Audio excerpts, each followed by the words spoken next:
Hey everybody. So I got home a little earlier. Traffic wasn't as bad, and I'm deciding I kind of want to stay in tonight. It's Friday. I worked all week, and I think I want to be a nerd and go live about some of the rabbit holes I've been finding myself going down lately. Obviously, I took a huge break from the chase, like massive break, and it was absolutely wonderful. What's very fascinating too about all of this is once you finally remove yourself out of a situation that was stressing you out and really wearing down on your mental health, you come back with such a different mindset. And nowadays, when I see anyone getting upset or feathers are being ruffled about certain situations going on in the community, I don't see it that way anymore. I see it from a completely different perspective and I'm not triggered. So it's great. But as you know, I will always be a nerd and I will always go down rabbit holes, regardless if it's trace related or not. But recently, I've been finding patterns that might actually insinuate, okay, this is going to sound absolutely crazy. And I know I've said this a few times, but I swear the patterns that I'm finding right now and the evidence, not even just the patterns, the evidence that I'm finding right now is literally national treasure status. Like, I'm not even kidding. So, where do I even start? Um, Obviously, I'm going to go online and order some tacos in a little bit because I'm hungry and I'm kind of in the mood for tacos. Hey, INFJ. Hi, Atlantic Coast. Hello, JK Pioneer. Yeah, I did see that some were requesting I go live, and why not? It's Friday. I don't know if anyone else is live right now. Sorry if they are. I did not check, and I'm not even in the know for that anymore. Um, but man, you guys, I've been going down a rabbit hole of rabbit holes. So, as you can see, I titled it Victorio Peak. Why? What am I up to? What the heck is going on? Why am I in the land of Greg Thompson right now? I know everyone's asking that. I'm asking that. What is going on? So, this is what I'm finding out, right? A couple of days ago, I think it was when we were in Speakeasy in Discord. I was going down some fun rabbit holes for like the auction website, Jack Stoof website, things like that. And somehow I came across myself going into Fenn's old blog, Old Santa Fe Trading Co. on the Wayback Machine. Done it a multitude of times. I can't even tell you how many times I've done it. Hold on. Can you hear me?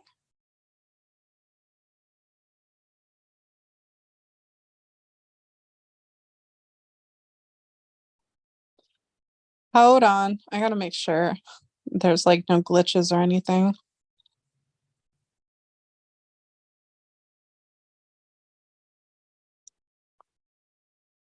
Make sure there's no glitches. Before I start going on a tangent, I need to make sure. Okay, cool. So I found myself using the Wayback Machine on Fenn's old blog, right? And one of my favorite things to do is go as far back as it allows for the history on his blog. And the farthest you can go back is 2001. And obviously, like the main points from 2001 is Kelly actually went on there and posted a little story about her father, Fenn, and how he discovered his first arrowhead. And it even talks about how there was a rainbow at the end of that discovery, which there you go. I think just by default, that story tells you right there the end of his rainbow is the collection, his collection of things he's been gathering for the thrill of chase, right? That's the end of his rainbow. So I started snooping around as I usually do. And this time I went to 2008. Now, 2008, I always find new stuff because it's so much to explore. And let me actually share with you what I found. This is what kind of started me off on my little rabbit hole tangent, I guess you could say. So let me see. Photos. Okay, it's this one. This one. This one. I think. This one. This one with this reference. Okay, I'll do like these ones. Okay, let's see if it starts off. Okay, so this is what's just set me off. As you can tell, this background color, this font, this is Fenn's old blog. And right here, he was talking about San Lazaro. So San Lazaro Pueblo was first inhabited around 1150 AD, and the first stone and adobe rooms were built in the last part of the 12th century in buildings for sorry. Oh. Anyways, that's not important. The first archaeologist to visit San Lazaro was Adolf Bandelier, who in the 1890s published a brief description of the historic site of the Pueblo. So I'm like, huh, who is this Adolf Bandelier and why am I intrigued by this? So I started Googling, right? I'm like, why was Adolf Bandelier the first archaeologist to visit San Lazaro, right? So you go here, and it talks about how Adolf Bandelier was essentially obsessed with the subject from Fray Marcos and the 7 cities of Cibola. He was obsessed with Cibola. The very first archaeologist to discover or even entertain the idea of San Lazaro was Adolf Bandelier, and he was obsessed with the 7 cities of gold. So here I'm showing you as a fact, not assumption or anything like that, fact, you can see it right here, that the patterns keep going to the same exact bigger picture. So Adolf Bandelier, he went and he did a lot of research, and he went, all over the world looking for pieces pertaining to the 7 cities of gold. And I was like, okay, that's interesting, right? So then I started digging deeper. So I started looking into it, and this is where Victorio Peak came into play, right? Because we're looking at Adolf Bandelier, and I went in to see like what's Adolf Bandelier's obsession with 7 cities of gold? Where did that stem from? And then it led into Victorio Peak. And I'm like, oh God, all I ever hear is people talk about Victorio Peak.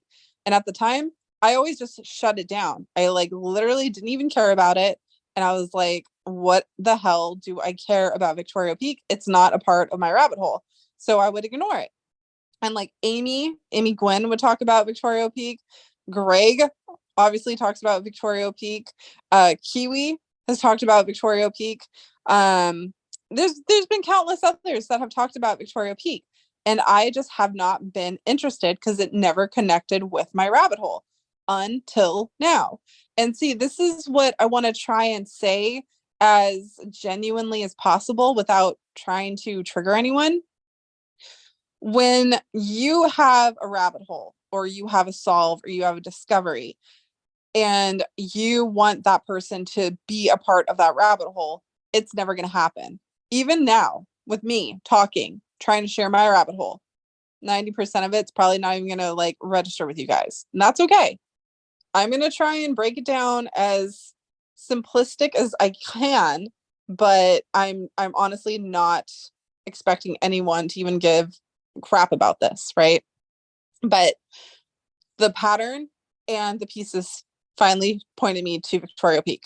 That is why I'm now finally talking about Victorio Peak.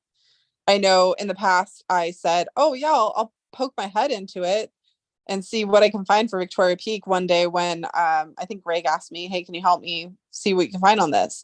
And I like started for like 10 minutes and I'm like, oh, they found a crown engraved in Charlotte, like the name Charlotte. What do I do with it? And I kind of ignored it. Well, now I'm down the fucking rabbit hole. And that shit goes deep. So, okay. Adolf Bandelier became obsessed with the story of the 7 cities of gold through the subject of Fray Marcos, right? Well, it leads to Victorio Peak. I started digging around. I'm looking at patterns. Look, the authors have a 2006 affidavit from a man who said Robert F. Kennedy, the president's brother and then attorney general, made a trip to New Mexico to talk to him about Victorio Peak. Mountains of correspondence show high-level conversations among generals and the Justice Department. Much of it centered around trying to defeat the Noss and Feige claims to any gold, right? So when you look into Victoria Peak, the most the biggest hit you're going to get on Victoria Peak is going to be Noss.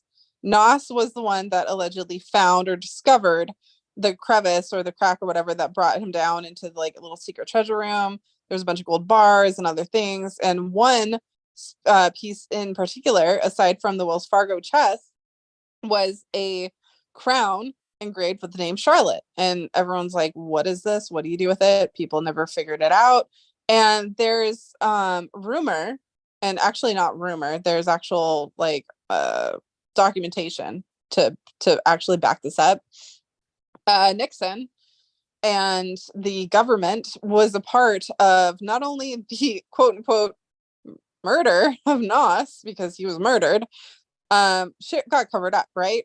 And it turns out the Watergate scandal actually even came to be in the public domain to be I guess you could say like a scapegoat to put out documentation to prove that there was some shady shit going on with Victoria Peak and Nixon, right?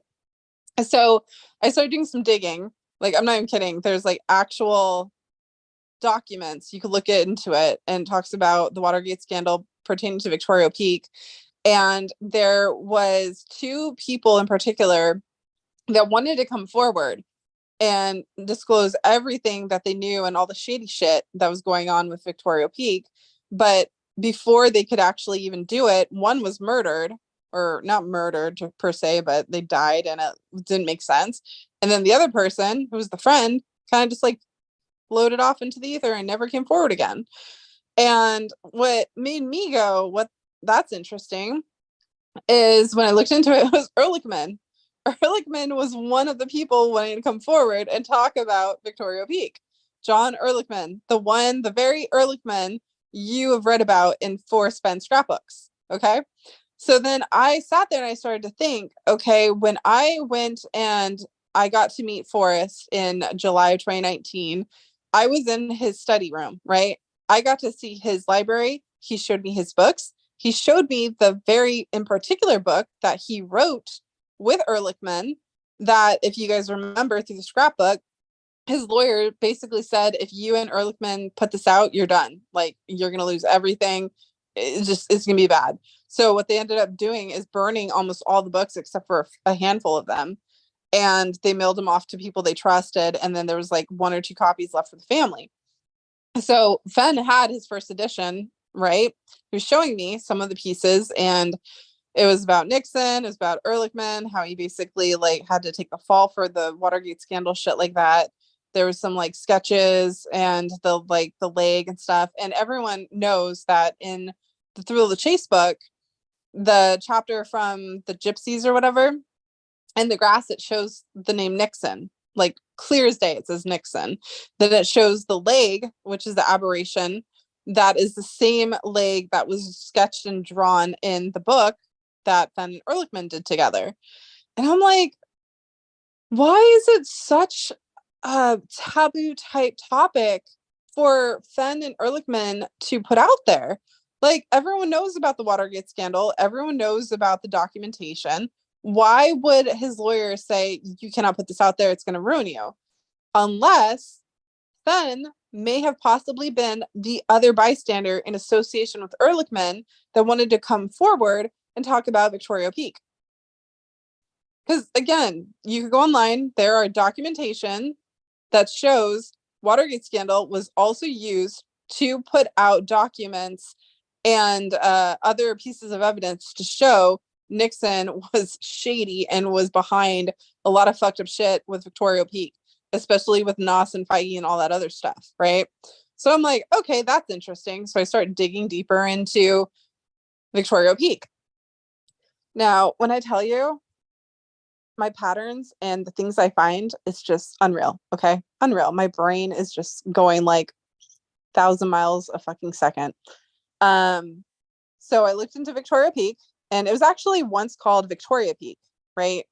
And they claim it was named after Queen Victoria. So I started playing around with that. I'm like, okay, that's interesting. Why was it named Victoria Peak? And then it switched over to Victorio Peak, right? Like Chief Victorio. And I was like, I remember something pertaining to Queen Victoria and a name Charlotte. Because remember, you have that crown in that treasure room that Nos claims he discovered. It was a crown with like some type of blood rubies or something, and it was engraved with the name Charlotte.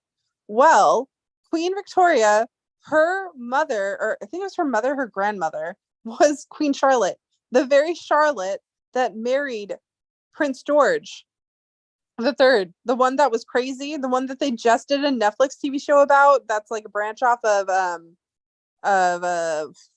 Bridgerton. That Queen Charlotte. Okay, so is it possible that that crown in particular was in fact owned by Queen Charlotte in relation to Queen Victoria? And then get this, Queen Victoria had links to Pope Boniface, right? Boniface, whatever. There's like a whole bunch of them. They're always like a different number. But this one, Pope Boniface the Third, was the one who had a translation, or sorry, Pope Pius the Third. He had a translation for Victoria Peak. And it said 7 is the holy number. The passage begins. It then continues for several lines before ending with a cryptic message. In 7 languages, 7 signs, and languages in 7 foreign nations, look for the 7 cities of gold. 70 miles north of El Paso del Norte and the 7th peak, Soledad. These cities have 7 sealed doors, 3 sealed toward the rising of the sole sun, 3 sealed toward the setting of the sole sun, 1 deep within Casa del Cueva de Oro, which is cave of the Golden Cave, I think, something Golden Cave, at high noon. Receive health, wealth, and honor, right? This is a piece of paper that was found with all that stuff, okay? Now, if you look into it, he and then his other people that take over, right, are all associated with Queen Charlotte, King George, and then Queen Victoria. And it was rumored that the, let's see, 10, 11, 12, I think it's like the 12th Pope was associated with Hitler. He was like corresponding with Hitler pertaining to the 7 cities of gold. You could look that up. So it goes deep, right? So then I'm like poking around again, and it takes me back to my original rabbit hole, right? Cozumel. Now get this. This man, aka George Fisher, is a huge piece of all of this. I have the books on it, everything. And this particular website used to be on Rick Kavoshki's website, right? He runs an entire website all about Cozumel. And it wasn't until I started talking about George Fisher, sharing this photo, talking about how this looks eerily so freaking similar to Fen, it's insane, and all this other stuff that I figured out, it got wiped. I had to use the Wayback Machine to go to this part. Everything else on the website is completely functional and hasn't been wiped, but this is the only thing that was wiped from the website. And I'm like, okay, that's really weird, right? So for everyone who doesn't know who George Fisher is, he's the man who tried to buy Cozumel, right? Man who bought Cozumel. Now, he ended up having, association in Mississippi, and then he ended up going over to Texas, and then to Texas to Mexico, right? Because he wanted to purchase Cozumel. And he was doing it through, God, I forgot who he was doing it through. It was like one of the congressmen gave him permission. So he tried to purchase Cozumel, or at least half of it, and it ended up falling through. But what's really fascinating is that he was particularly focused on Cozumel, Quintana Roo, Chiapas, and the other areas. And honestly, I'm sorry if I'm butchering that. I don't know Spanish. So he basically, not only was he like one of the first Freemasons, and he started up a Freemason lodge, he is associated with the bloodline of the Fishers, Mel Fisher in particular, right? Remember that. It's very important. So this person in particular was also in correspondence with someone named John Lloyd Stevenson. And those of you who are not aware of who John Lloyd Stevenson is, you're about to be.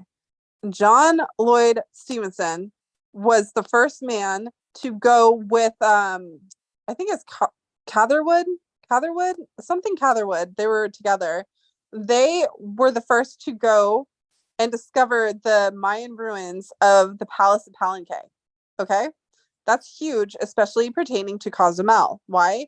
Because again, Cozumel is where the Broiler Codex was discovered.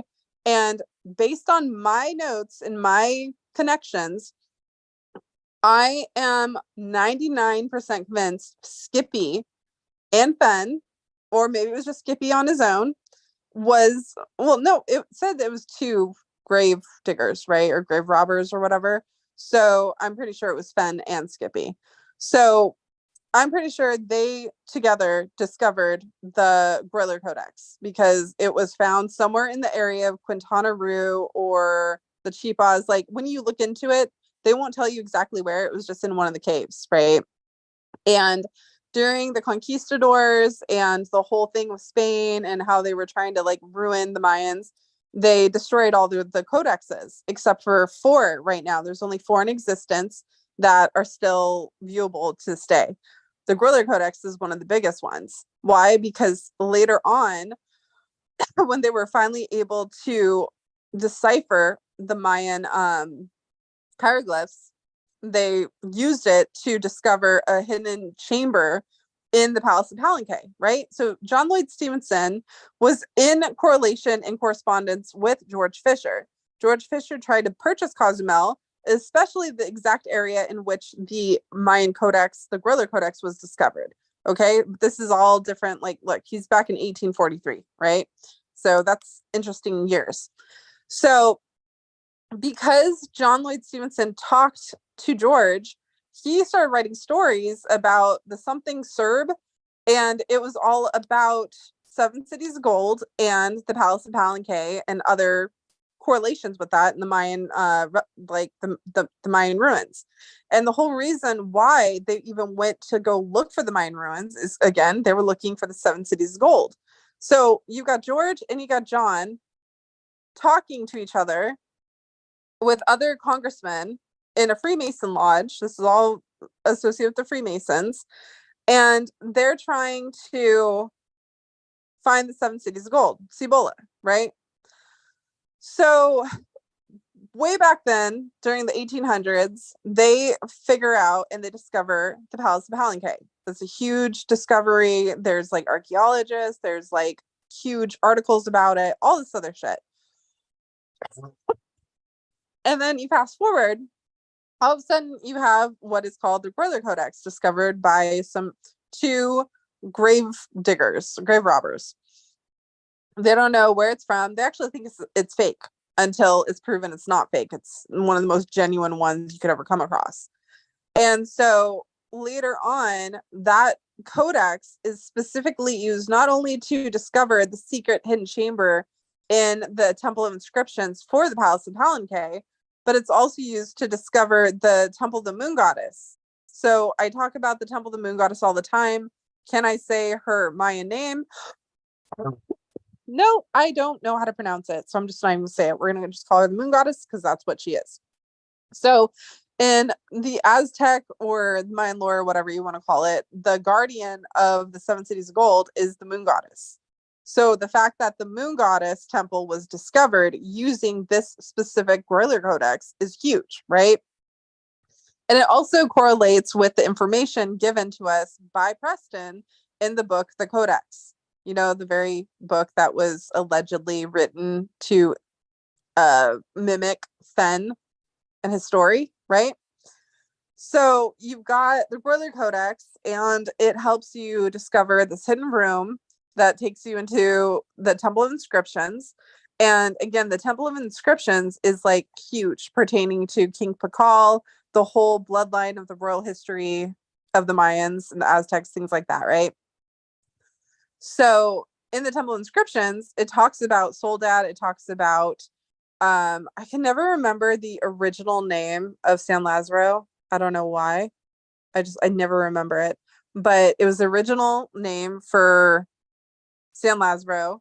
It had Soledad and then had a few other inscriptions on it, right? You could look this stuff up yourself. It's real, it exists. Anyways, remember when we were looking at this one? Look, Soledad talks about Soledad. Well, did you know that before we had Victorio Peak or Victoria Peak, it was actually called Soledad? Okay, fascinating. So this dude is obsessed with finding the Seven Cities Gold. John Lloyd Stevenson is obsessed. He's the one that finds the Palace of Palenque. Palace of Palenque is a huge key piece with the Groyler Codex. Groyler Codex is found in Cozumel. Cozumel is where Skippy was allegedly murdered. It just, there you go, right? So then you go, and I have a picture of Fan just to like show you. I'm like, dude, they look so freakishly alike. It's insane. These are my notes while I was at work on lunch. This is my brain. Did you know I started digging, right? And the first story you could ever find on the Seven Cities Gold is Atzlan, Atzlan, and it means place of whiteness, right? And it goes all the way back to the Maya. The Maya had the story of the 7 caves of the 7 tribes of the 7 Aztecs or whatever. What was it? Maya first. Yeah, the Maya went first, and then Atzlan is the Aztecs, right? Aztecs go to Montezuma, things like that. So the Maya, I believe they called it something else. And then when it got down to the Aztecs, it was called Atzlan. And Montezuma was the chief of the Aztecs.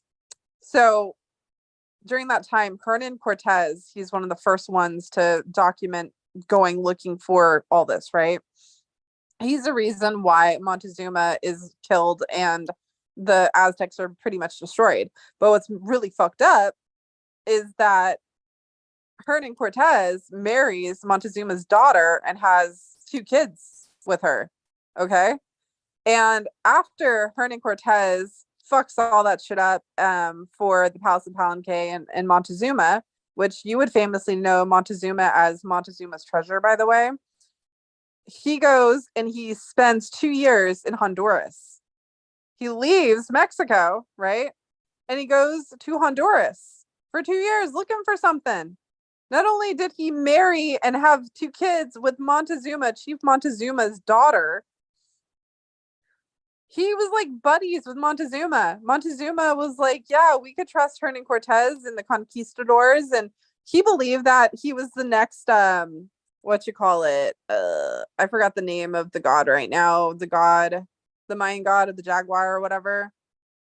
So because he trusted them, people or historians believe that the very people killed him for fucking up and trusting Hernan Cortez and the Conquistadors. Because when Hernan left, another conquistador came in and just like murdered them, took their gold, did all this fucked up shit, right?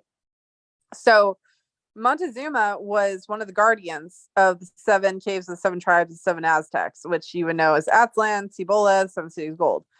So allegedly during, I think it's called the Night of Sadness or something. I forgot the actual name. It was like Night of Sorrow. When everyone's getting murdered during like celebration, like they're in this room and they're celebrating, they're eating food, they're surrounded by all this gold, and the conquistadors were like, fuck you, we want your gold, and they just killed everybody. It was really messed up. So Hernan Cortez leaves Mexico and he goes to Honduras. And for 2 years, he's obsessed with it. And he's so obsessed, in fact, he ends up initiating Coronado. Coronado is gifted by Cortez the cross of Coronado, right? So it's the cross that is allegedly the proof that he needed to basically say like the 7 cities of gold exists. So from Cortez, you now have Coronado. And everyone knows the story of Coronado, especially with Esteban, right? Douglas Preston himself has been obsessed researching not only the path of Coronado with Cortez and with Esteban, but with Forrest's book. He had the cartographer's journal that followed Coronado, right? And Preston also researched everything that there's ever to know about Esteban, who was allegedly the slave that was a survivor of 4 survivors from a ship. Okay. Now that's really important. Now, remember, during this time, all the shit's going down. And in the 1800s, 1840s, that's when you have George Fisher poking around with John Lloyd Stevenson trying to find the 7 cities of gold, Cibola. So you go all the way down to the Maya, then you go to the Aztecs with Montezuma, and then Hernan Cortez fucks shit up for Montezuma, and then he goes to Honduras. And then he brings in, Cortez. And then Cortez is like, yo, I'm going to help you find this shit because you gave me proof of the Cross Coronado. And while that's happening, this dude's in Honduras. And then he finds out, oh, Ponce de Leon is enlisted to take over for Hernan because Hernan fucked up. So then Hernan's like, no, you can't take my fucking work and my research. I'm going to poison you, bitch. So Hernan killed Ponce de Leon. So then he's shunned. He has to leave Honduras and he ends up dying in Seville, Spain. Now, remember Seville. Seville is very important because later on, the ancestors of all this, right? Isabel, she's like not only the daughter of Cortez, but also the Montezuma side. So she's like Conquistador and Montezuma Aztec guardian. And what's the fucked up part of all this is you guys have already heard this loosely. If you watch National Treasures TV series, I'm not even fucking kidding. The storyline is about the one daughter through the love triangle or the love baby with Hernan Cortez, and then the daughter of the chief Montezuma. Her name's Malinche, and they say like she's the key to finding like 7 cities gold. And I'm not even fucking kidding you, dude. It's actually, these are my notes. I'm not going off of the script. I'm going off of history and notes and documentation. So it's like, okay, don't know what to do with that, but let's continue. So they end up going to Seville, Spain later on too, right? So you've got Preston, who wrote the Codex, and it's in Honduras, right? It talks about Honduras. It talks about how Fenn wants his family to earn their inheritance, not inherit it just by inheriting it. They basically have to earn it, right? And eventually it leads them to Honduras, and they discover a secret love child, and they find in the end of the codex, the missing pages of the codex in the chest. And it's like this huge thing about the government. It turns out the codex was actually something that could be used for medicinal purposes. It could possibly cure cancer, things like that. And the government and the black market want it for nefarious reasons. So one of the sons out of the story doesn't even want his inheritance. He's like, leave me alone. I just want to live my life. But then Sally Colorado, this really pretty researcher, is like, yo, I actually need your help. Your father found a codex and it's this huge thing. We need to find it before bad shit happens. So he's like, fine, okay, I'll help you. Right. So in the end of it, they end up finding the father, and in the chest is the missing pages of the codex. Now, once you read about Preston, Honduras, all this other stuff, it's crazy because it's like, I'm not making this shit up. This is historical fact. Like, Hernan Cortez went to Honduras after Mexico, after fucking up shit with the Aztecs and Montezuma and having a kid, like 2 kids with his daughter. He's like, yep, I'm going to go do this. Well, I'm jealous. I killed Ponce de Leon. Ponce de Leon went to Florida. Okay. Florida for a specific reason. Remember that. So fast forward, right? You've got I think it was like King Philip II or something was the one who enlisted Hernan Cortez to even do this shit. Because basically he was doing it for Spain. So Spain could claim Mexico. And then they went to Honduras and shit got weird, right? So then they're sending him out to Florida. Well, while all this shit's happening, you have what is historically known as the fleet of Spanish ships for Spain. There were, I think, 7 in total that just had a bunch of treasure moving it from one port to another. And it ended up actually wrecking. There was like a huge storm and all these ships sank and all the treasure sank. And for the most part, a lot of the treasure was, recovered. They're really fucked up, and they made slaves go down and like recover all of it and drown trying to do it. It was just really fucked up. But two in particular were never uncovered or discovered until a certain time, right? So the fleet of Spanish ship pertaining to Spain, with my notes and the war memorabilia and all that other shit I've been looking into, if you figure it out, during that time, Hernan Cortez got the trust of Montezuma, figured out one of the two locations for the Seven Cities of Gold. They basically took all that shit and used their ships to move it. So you're going from like Mexico, and then all of a sudden they're going to all these other ports, they're moving it all around, and then all of a sudden, oh, wow, they lost a bunch of treasure with the ships wrecking on the coast of Florida, right? Florida and North Carolina is where all this is set, right? Well, Fisher, again, remember, George Fisher, he had all the blueprints of where these ships wrecked, okay?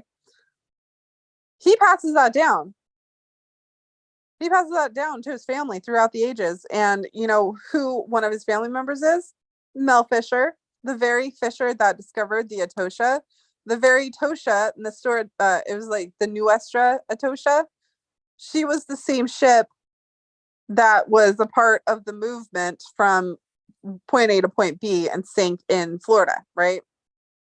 So his bloodline has exactly where the area is where it sank, and 15 years goes by and he finally gets it, right?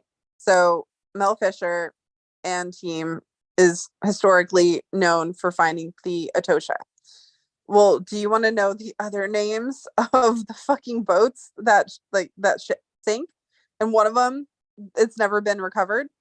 So another one was called the Soledad, which I think is hilarious because when they're doing shady shit like that, they always make it obvious. So there was the Soledad, there was Guadalupe, and then there was the El Salvador. And the reason why the El Salvador is the most important is one, remember Esteban, the one who was one of 4 survivors from a shipwreck, and the reason why he was sold off to Coronado was because they were looking for the 7 cities of gold.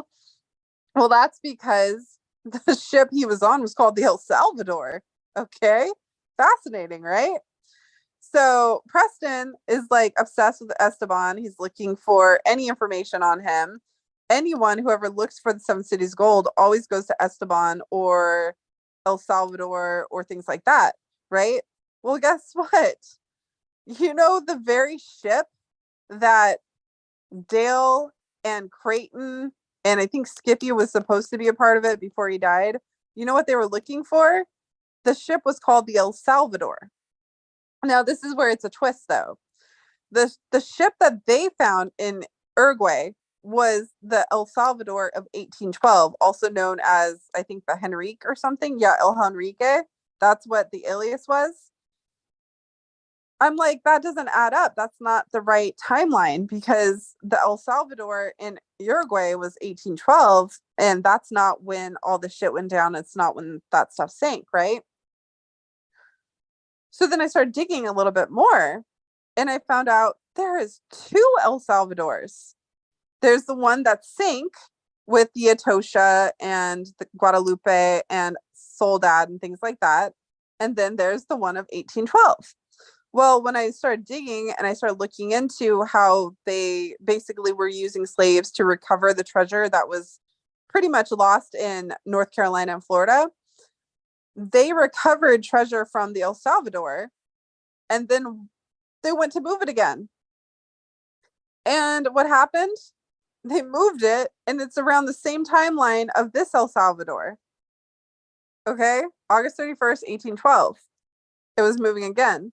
And that is the very fucking ship that Fenn and family recovered. So I started looking into it. I'm like, okay, Dr. Menson Bound, that's the person who was running this research project. And you can see the story about Victorio Peak. You got Palenque. John Lloyd Stevens was the one who discovered Palenque. He's the one that also had correspondence and wrote about George Fisher, who is the ancestor of Mel Fisher. And they all had the right information of where these damn ships sank, right? So then I started looking into it more, and you got North Carolina, the Outer Banks, you got these names, but see the Spanish treasure fleet, that shit sank in 1566 to 1790. That's when all this shit went down, right? So I'm like, how does it go from 1790, which is the last ship that sank, to 1812? It's because they were moving it and they kept moving it. They recovered it and they found it and they moved it. They're always moving it. That's my point. So you've got all these patterns. You've got Seven Cities Gold. The first thing you ever found about the chase, and the article about the chase was called Cities of Gold or El Dorado or something like that, right? Road to El Dorado. I can't remember. Then you have Douglas Preston being introduced to Forrest via the journal he had about following the path of Coronado. And then Preston wrote an entire book about looking for the Seven Cities Gold, called Cities of Gold, where he documents following the path of Coronado, right? So you got Fenn looking for the Seven Cities Gold. You got Preston looking for the Seven Cities Gold. You've got Dale and family associated with the very ship that's associated with the Seven Cities Gold. You got Hernan Cortez. You got Coronado, right? You got Queen Charlotte, all this other stuff. You got Mexico, where they do the movements, right? So you go from the Mayas to the Atzlan to the Aztecs, goes down to the Codex. Do you see this clusterfuck of what's happening? King Charles V. Cortez was enlisted by King Charles V. Okay? All these things are going down for one thing.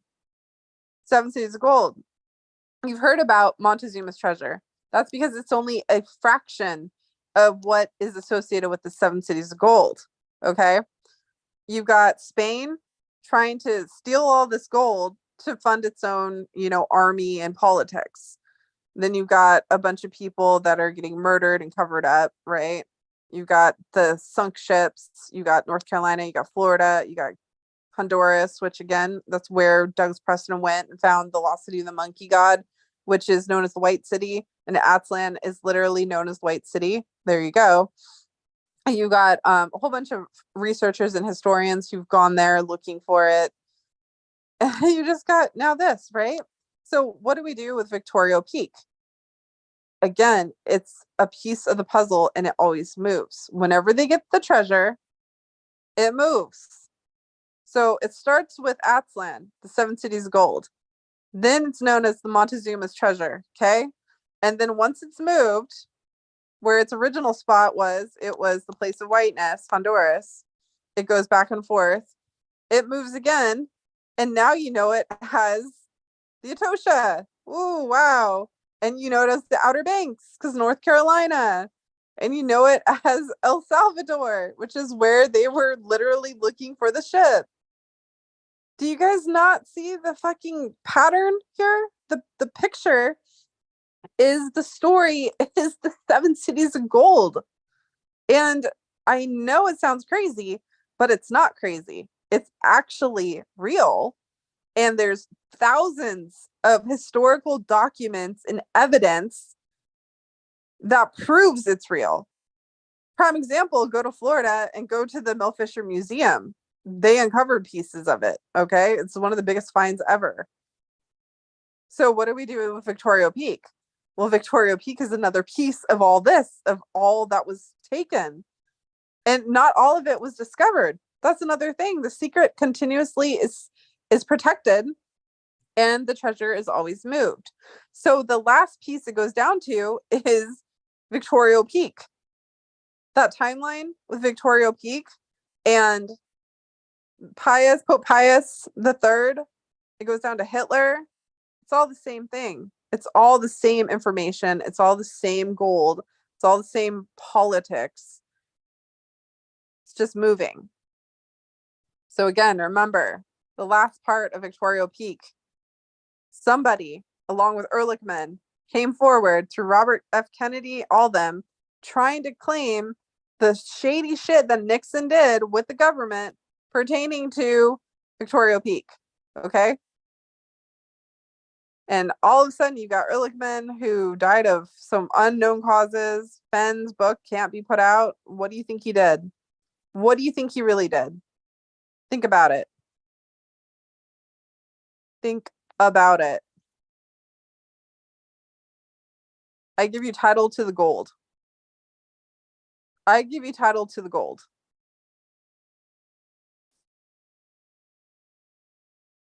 That's the rabbit hole I've been down, you guys. Okay, let me look at chat. I've been on tangent. I didn't even look at chat until now. Hey, Pam. Don't go too deep, Candy. It's late. It's only 8. Oh, shit. Hold on. That reminds me. I gotta order tacos. I'm gonna order tacos because I'm hungry and that's what I want for dinner.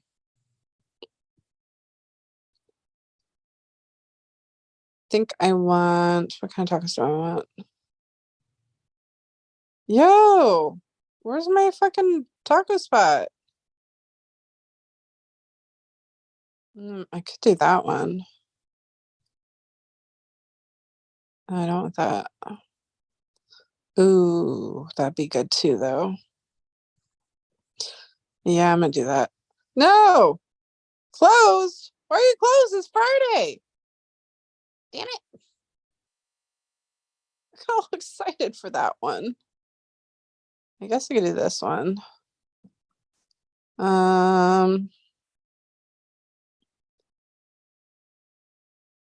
What do I want?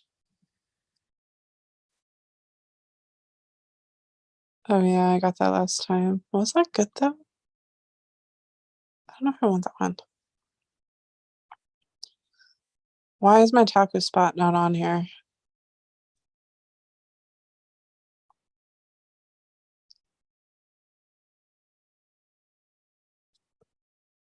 Don't want that.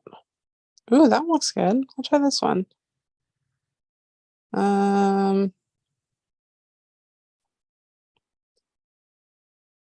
Ooh.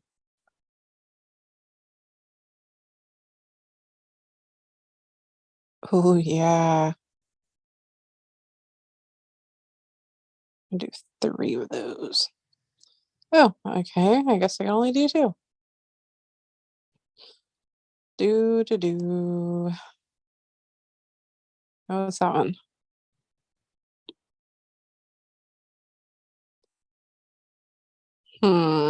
No.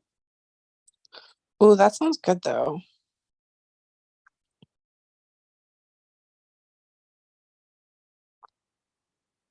That's what I did.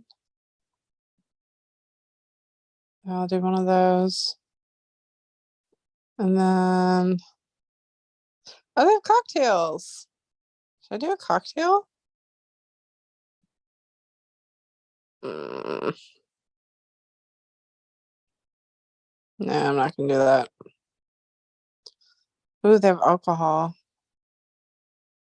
Oh wait, 12 minutes order from the store? Okay, I'm just gonna get this then. Don't deny me.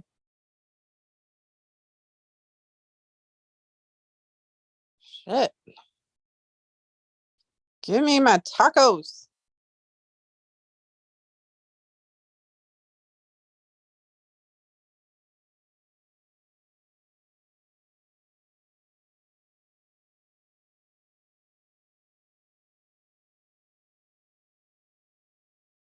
Okay, hopefully that works. Damn it. Okay, hold on. I'll put the link up in a second, but okay, I'm gonna read chat now. I don't know who that is, but hello, Jeff. Hello, okay, Larry. Hey, Zozo. Let's see. What up, David? Hey, Kiwi. Great granddaughter of Montezuma is married to Juan. Yeah, Anante. I was looking into that the other day. Nothing to say. It's been years of nonsense and paying people so they pretend to care about anything of this is not cool. I don't know who this person is, but alrighty. Look to the sky just before you die because it will be less. What? Already. Um, hey Packer. I call it a social experiment. What social experiment? I'm just being a nerd and sharing the patterns I find. Hey Luli. The Coronado Expedition of 1540 to 1542 by George Parker Winship. Excerpted from the 14th Annual Report of the Bureau of Anthology to the Secretary of the Smithsonian Institution. Interesting. I wonder if there are Aztec codexes in the Lost Padre mine adventure. Ooh, that's interesting. See, that's the thing though. I won't fuck around with mines. Like, I will not dabble or try and go into mines ever. Coronado found nothing. Already.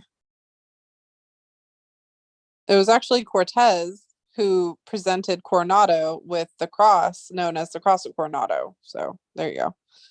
12 or 13 ships from a hurricane. Yeah, but the ones in particular pertaining to like this pattern of what I found was like, I think like 5 of them, if I'm not mistaken, like 5 or 6. I'm really bad with numbers. 1/5 of what was being sent back to Spain from New Spain. Yep. Mel Fisher sold the wreck to salvage company. Oh, Mel Fisher may have worked alongside Gordon Cooper. Interesting. Any obstacles you had encountered had nothing to do with, well, alrighty. I don't know what's happening there. I think Sun City is the Salt Lake City area or the Utah Mountains area or Phoenix, Arizona area because as they escapade and traded was the West Coast and the 2 river tributaries. Interesting, Kiwi. I think one of the secrets is San Lazaro. I think that's one of the caves. If I knew what you were talking about, then maybe I can answer your post. Who's talking to who? Hey, Lorraine. So good to hear Candy talking research and history. Thanks, Lorraine. Yeah, I'm being a little nerd right now. Like, the guy I went on a date with last Friday, he wants me to go on a date with him tonight, but I'm like, yo, I'm lazy. Because he called me and he's like, hey, what's your plan for Friday night? And I'm all like, I'm gonna go home, I'm gonna dye my hair, I'm gonna have some beers, I'm gonna eat some tacos, and then I'm gonna go on my live podcast. I'm gonna talk about finding Cibola. And he's like, oh, what? Like, yep, you don't know what you signed up for, buddy. See, Gila River, Colorado River. You know what I'm talking. Okay, I don't know who Zozo's talking to right now. It's tripping me out. The Holy Roman Empire was using Spain to fill its coffers. Yes, I did find that, Kiwi. That's why Pope Pius and what was it, Pope Pius XII was colluding with Hitler, allegedly. There's like documentation to prove that. The Aztecs' origin in an island in the Great Salt Lake. Interesting. So you're being technical. Okay, who's talking to who? The government took it. It's at Fort Knox. Probably. Or at least they shifted it. They always shift it. Larry Gatlin and the Gatlin Bros. What? Adam Robinson. Oh, okay. The treasure at Victoria Peak had jewelry and crowns, not just lost mine. Yeah, I know. I mentioned the lost, or I mentioned the crown. Everyone was like, oh, we don't know what to make of this random crown that's engraved with the name Charlotte. Why don't you use your history textbooks and look up that Queen Victoria, aka Victoria Peak, that's what it's named after, had I think it was a grandmother. It was her grandmother. It was Queen Charlotte. What the hell do you think Charlotte means? It's the crown for Queen Charlotte, the one that was married to King George. The very King George, by the way, that was known as Mad King George because he would like go a little cuckoo pants because he was so obsessed with astrology and astronomy and all that other shit and planetary alignments, which is what the Mayans and the Aztecs were fucking known for. Think about that. I'm eating my homemade chicken teriyaki tonight. Ooh, yummy. Yeah. I had to step away, honestly. It started to like melt my brain, especially if you've ever watched the National Treasure TV series. I swear to you, it's like Fenn's story. I think that's what it is. I think there's pieces of all of this that all pertains to Fenn's story. I talked about my book on it, remember? Yeah, I remember that, Luli. Coronado's Children, right? That's the name of it. Why is Zozo being so cryptic again? Weird.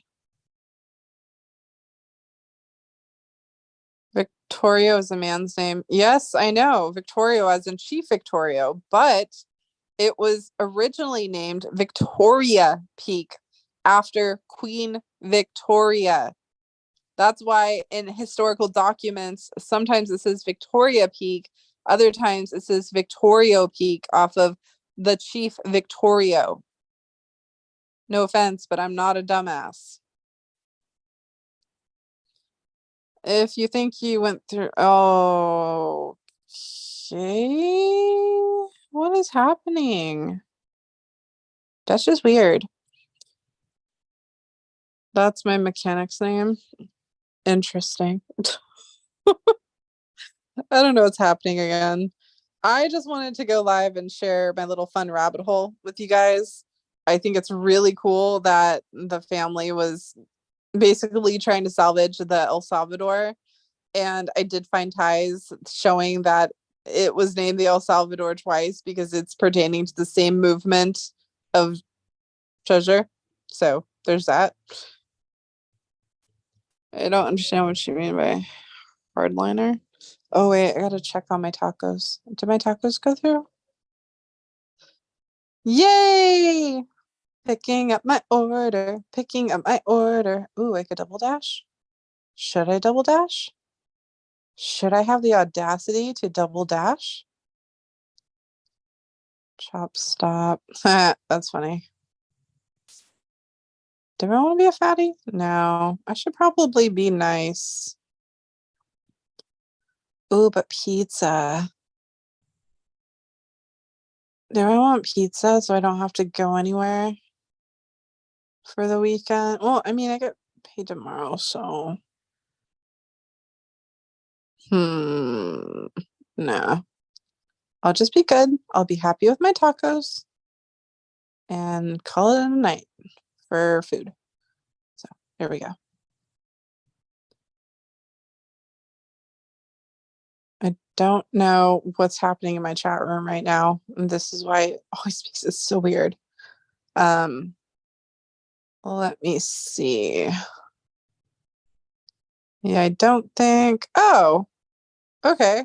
I see Mike went live 30 minutes ago. I did not know that. Oh, good lord. Interesting video just popped up. Anyways, that's pretty much what I was trying to like just talk about is I don't ignore to be a dick or anything like that. I just am not interested in something that doesn't connect to my rabbit hole until it connects to my rabbit hole.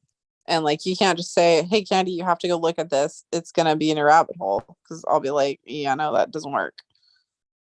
So now I am in a rabbit hole pertaining Victoria Peak. And I think the chase is really a way pertaining to getting the story out. You know what?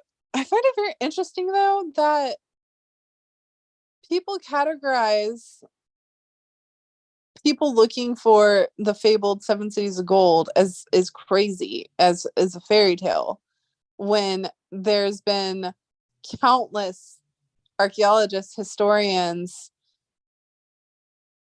entrepreneurs, benefactors, museums that have all put fundings into looking for this place.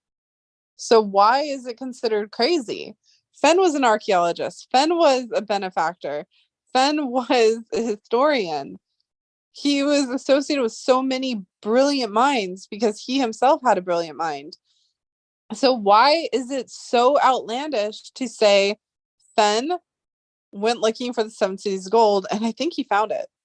I really do. I think, or at least he found a piece of it. I really, truly do.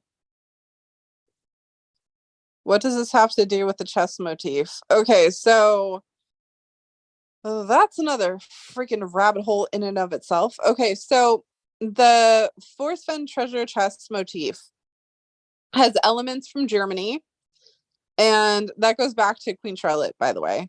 But then it also has elements of Cozumel, Mexico. In particular, the jaguar. The jaguar is pertaining to the death god, Quetzalcoatl.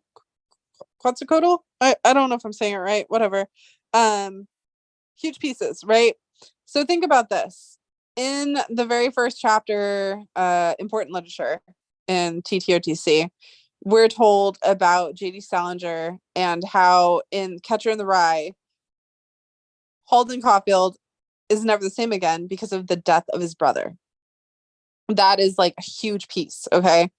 He tells you that not only does Holden relate so much to him, like he relates so much to Holden, and even though the names are different, the time's different, the places are different, he's like, I relate so much to Holden Caulfield. Like J.D. Salinger wrote my story. And you're just like, what are you talking about? Well, the story is about how not only is Holden never the same after the death of his brother, but he loses his innocence to the lies of the government. Okay? So think about this. Recently, Dale posted Rumblings and Ramblings, and in that, allegedly, it shows that Skippy allegedly was murdered, which is horrible. And if you think about it, Cozumel, all of that, it adds up. So if you have such a if you have such a strong relationship with your brother and he's like your best friend, and then something happens where somebody takes him from you, are you just going to let that go? Are you going to move on from that? No, I'm pretty sure you're going to want to get that story out. And I think this is the way he's doing it. Quetzalcoatl. Yes, thanks, Sozo. Victoria Peak is one of the 7 seas. Yeah, no shit, Frank. Oh god, you trigger me. Fucking like of course it's the 7 seas of gold. It's the soul dad. Like I literally just sat here going over never mind. I'm not even gonna fucking respond to it. Mike was live in a hot tub. Nice, JK. I love how you just randomly drop shit like that. Like Mike was live in a hot tub. Alrighty. Yeah, the Sage of the Castle of Love, also known on Attack on the Castle of Love, Attack on the Castle of Church by the World. For those of you who don't know, though, if you dig and dig and dig and dig, the true real name of the chess motif is the White City, which I find absolutely comical because Atzlan is known as the place of whiteness, and Preston in the Codex and some of his other books, when he's talking about the Lost City and the Monkey God, it's called the White City. Like, I'm not making that up. That's fact. So it's interesting. And then also think about this. So back in the 80s, this is when Preston is introduced to Fen, and around the same timeline, this is when he goes trying to find Coronado's footsteps, right? Following the path of Coronado. And then he claims in like what, early 2000s, like 2001, I believe, is when he publishes Cities of Gold. And then I think it was 2003 is when Fen goes to Preston and asks him, hey, write my memoir. And so Preston's like, I'll entertain it. And Preston is told a story by Forrest. And all of a sudden he's writing the Codex. The Codex, you guys. The story about a man who's an eccentric millionaire who found a Codex that unlocked something huge with the government, and family members are murdered over it. And then there's a secret, And then there's a chest that you have to find that has the missing pages of the codex. And we're going to sit here and still be like, la, la, la, la, la. It's all fantasy. Like, no, it's not fantasy. I just sat here and went through pieces of evidence like I always do for the past like 3+ years, showing you Fenn's story is the codex. That is why Preston wrote the codex. Fenn and Skippy found what is known as the Groyler Codex. The Groyler Codex is real. You could go Google it right now. It exists in the world. And what's really funny about the story of the Groyler Codex is not only is the identity of the two gravediggers unknown, well, it's also unknown about the person who purchased the codex from these two gravediggers, okay? Or grave robbers. And the only thing that you do know, other than the fact that this rich person, the benefactor, has an alias, he lives in New Mexico. Everyone's like, oh, is that Fenn? No, I think it was Michael Kremner. And that is how Preston and Fenn even were introduced to each other to begin with, was with Kremner, right? Or Kremner. So two mysterious grave robbers found the Groyler Codex somewhere in Quintana Roo, Cozumel area. The same year, Skippy is allegedly murdered. Okay. Weird shit goes down. Historically, you could go online and look at it. The Groyler Codex was submitted to, I think it was the Harvard or Yale. I can't remember which one. It was like either Harvard, Yale. And they were like, hey, we can't read or translate Maya hieroglyphs. Can you help us? And they're like, yeah, no one knows how to read that shit. Sorry. And then later on, it's brought back to their attention and they're like, oh, we have a major breakthrough. We can actually read Mayan hieroglyphs. And it's like, literally, in the codex written by Douglas Preston, Sally Colorado tells Tom, your father discovered a codex and tried to submit it to a big university, a research university, but they couldn't help him at the time because they couldn't read Mayan hieroglyphs at the time. Like, do you not know there are only 4 codexes in existence? Only 4.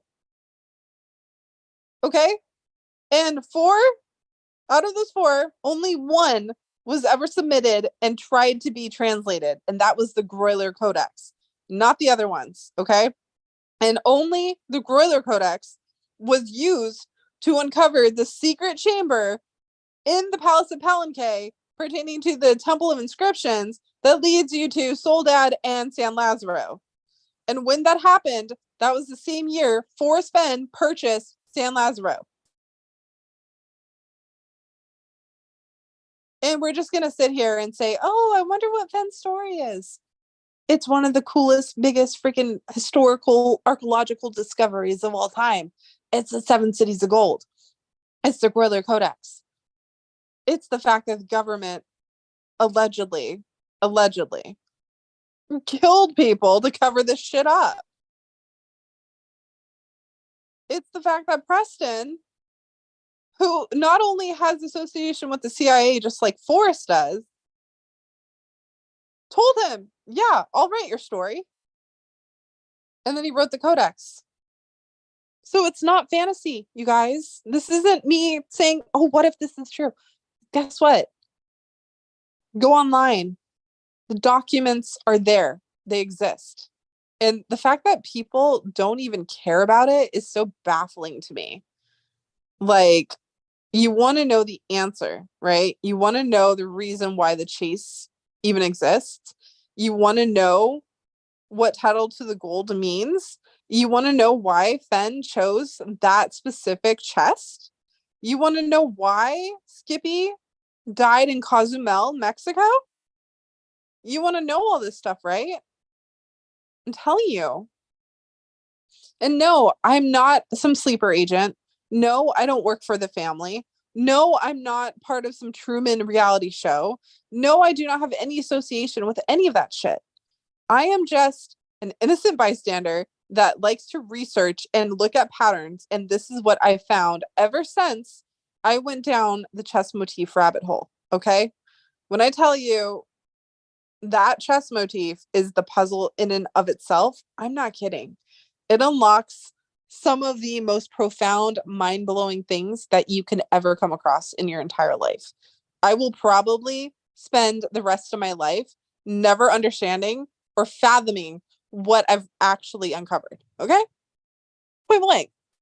But what I'm telling you is this: you're sitting here and you're telling yourself, oh, I was robbed out of $1 million and I want to know where the clues led you to and what's going on with 9 Mile Hole. I'm going to tell you this right now. Red herring. Red freaking herring. Okay. What is not a red herring is what connects. What all has the same common denominator. Okay.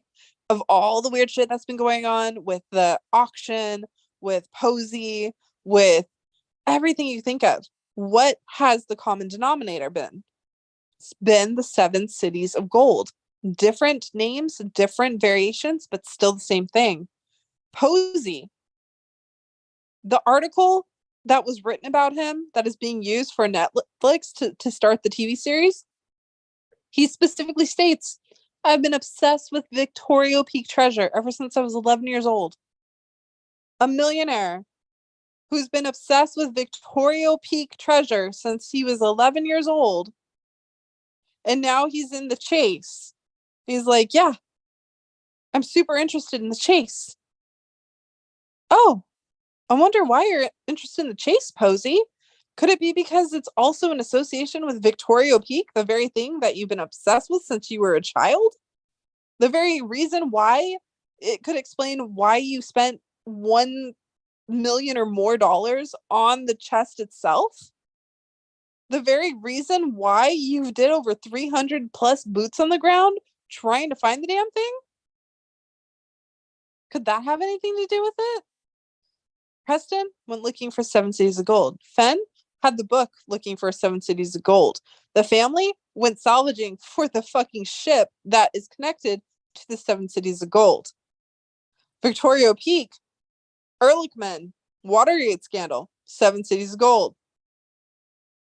There is just so much to it. It's crazy. But if you want to break it down in layman's terms, what's the story? Why is this happening? What's up with red herrings? This is my interpretation. Okay. Forrest specifically stated that he was not going to leave a dime to his family, not because he didn't love them.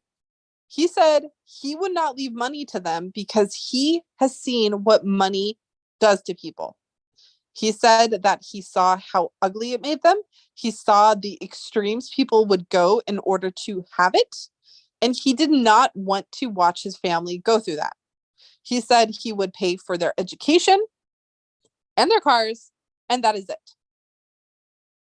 So again, I always say, what happened to it? What happened to Fenn and Peggy's money? Where'd it go? He said he's not leaving it to the family. Where did it go? Put that out of mind for a second, okay? So he doesn't want his family having anything to do with all this money. Because again, it's a test. Money changes people. People can be bought. People will blackmail. People will threaten. People will murder in order to obtain something.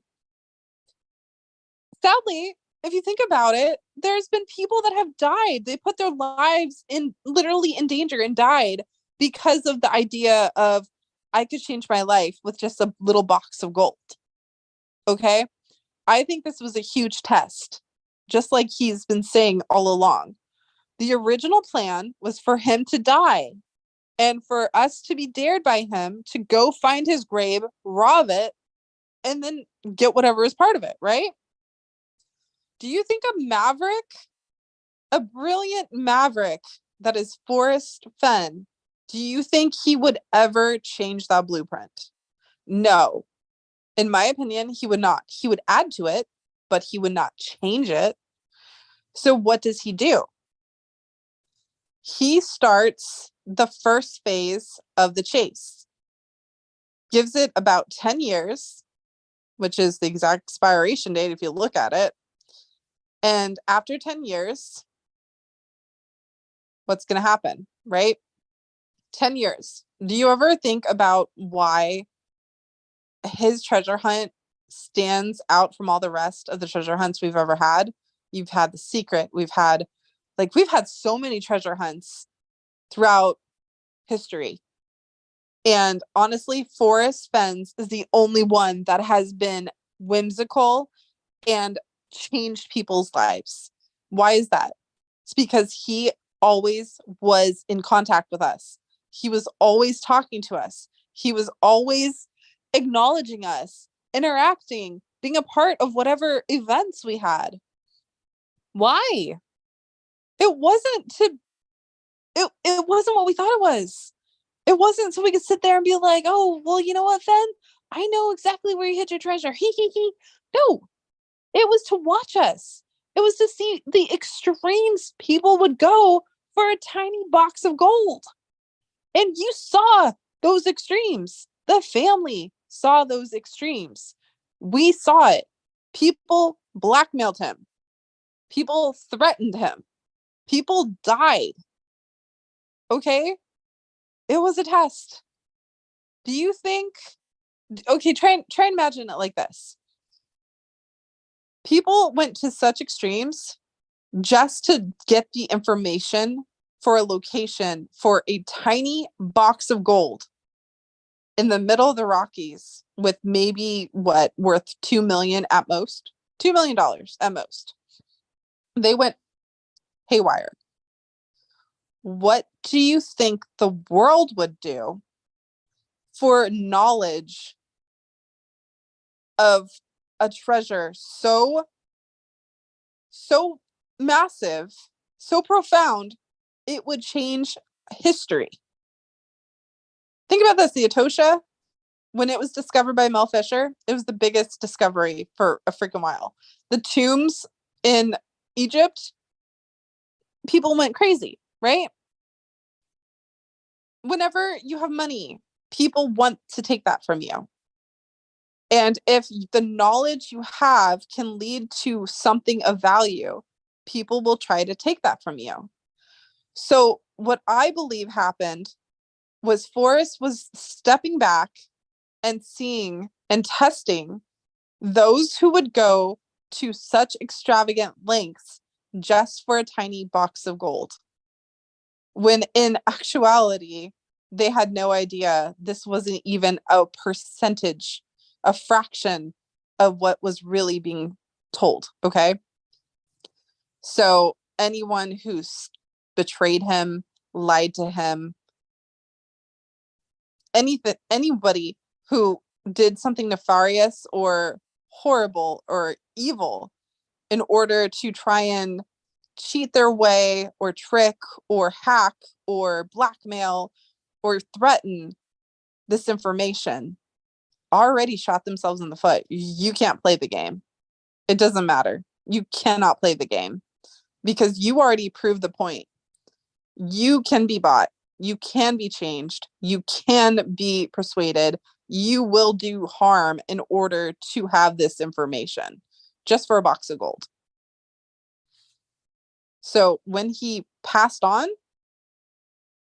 in my opinion, that is when phase 2 started. The real phase of the chase, the real story. That is why this is the only treasure hunt in history that doesn't have a solution, that doesn't have answers, that doesn't have a finder.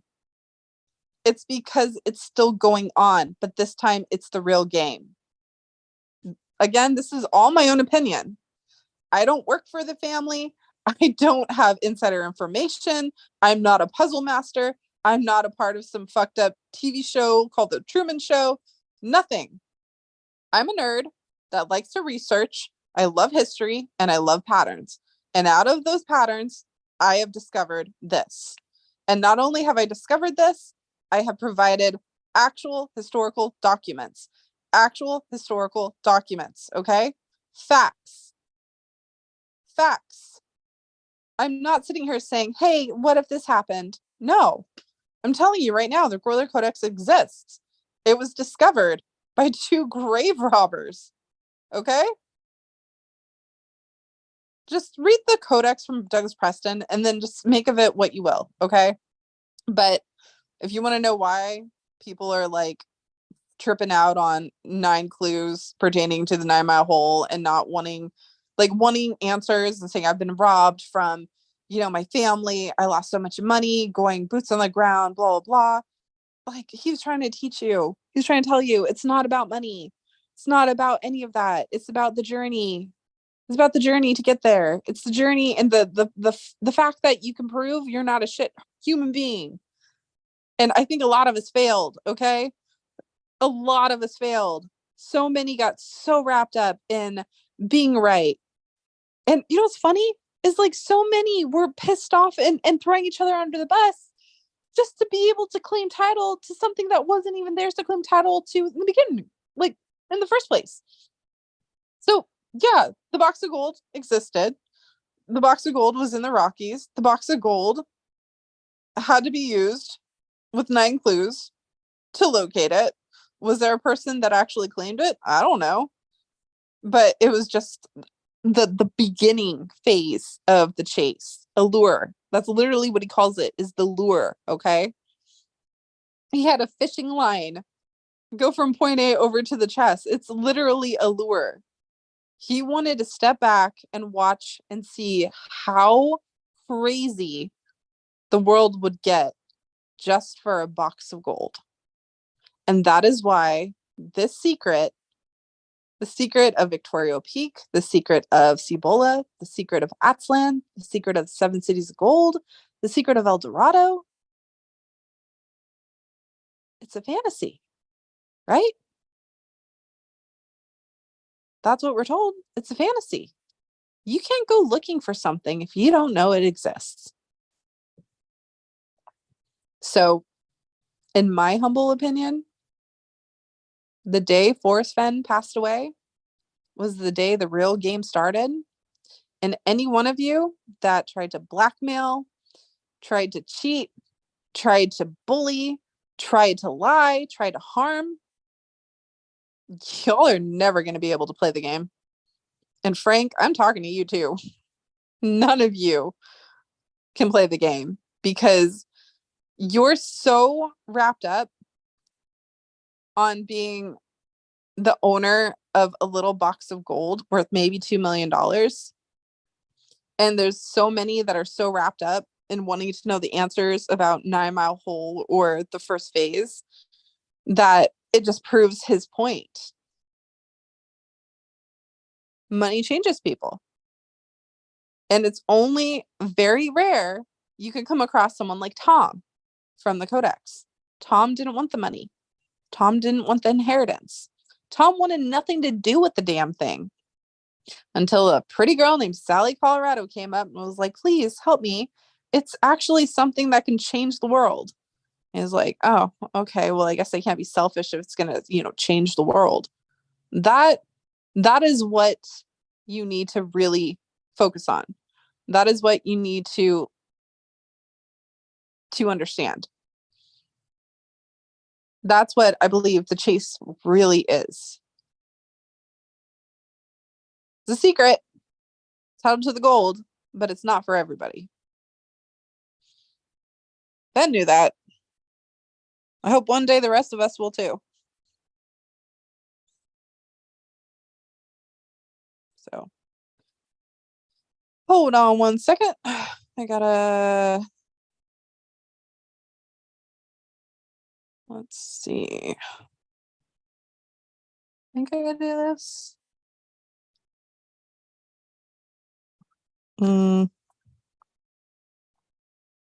What's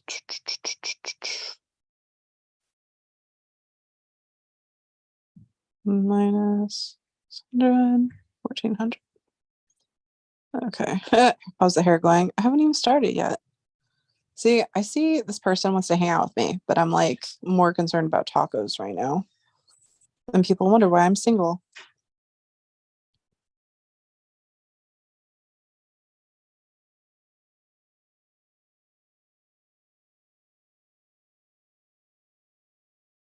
Hold on a second. Uno momento.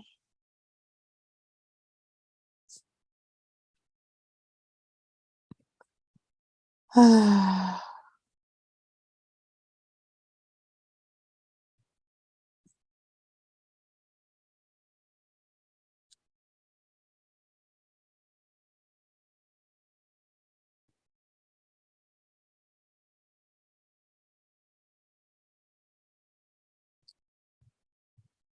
now I gotta move this.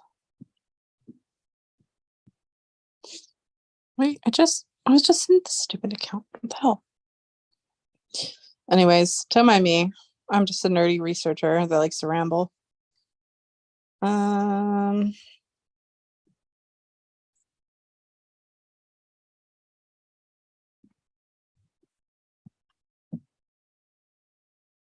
okay, now I need to put away. Hmm. Hmm. Wait, now I need. Geez, I'm out of it.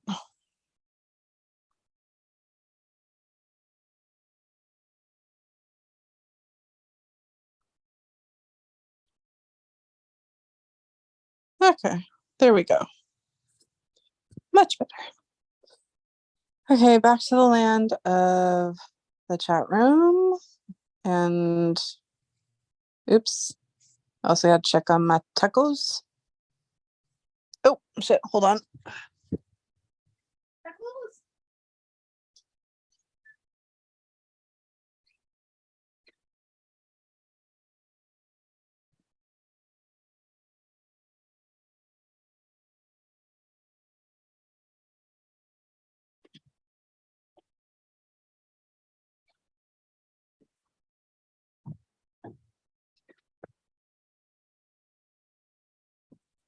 Ooh, okay. Give me a little bit. I need to eat some food, so I'm gonna go on mute real fast. So talk amongst yourselves.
Sorry, guys. I said I'm going on mute because I wanted to eat my tacos real fast.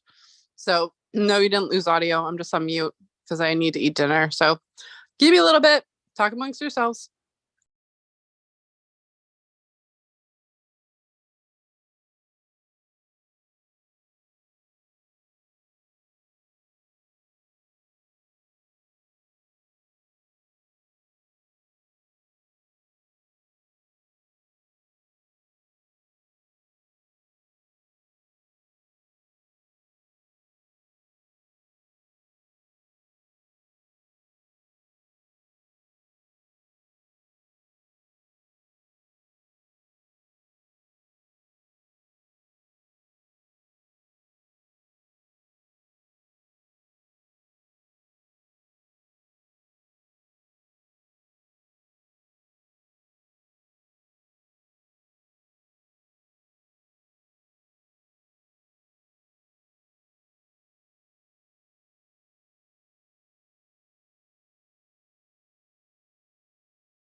Okay.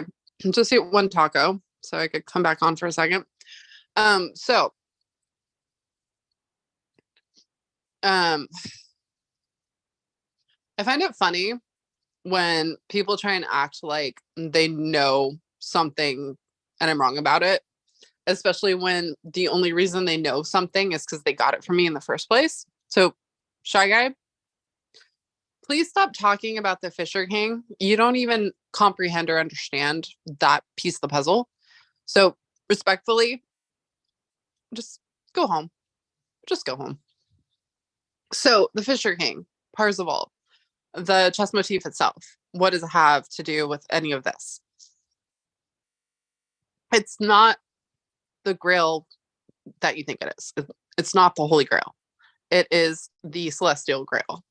And it's pertaining to one of the oldest, most sacred puzzles that goes all the way back to the 8th century.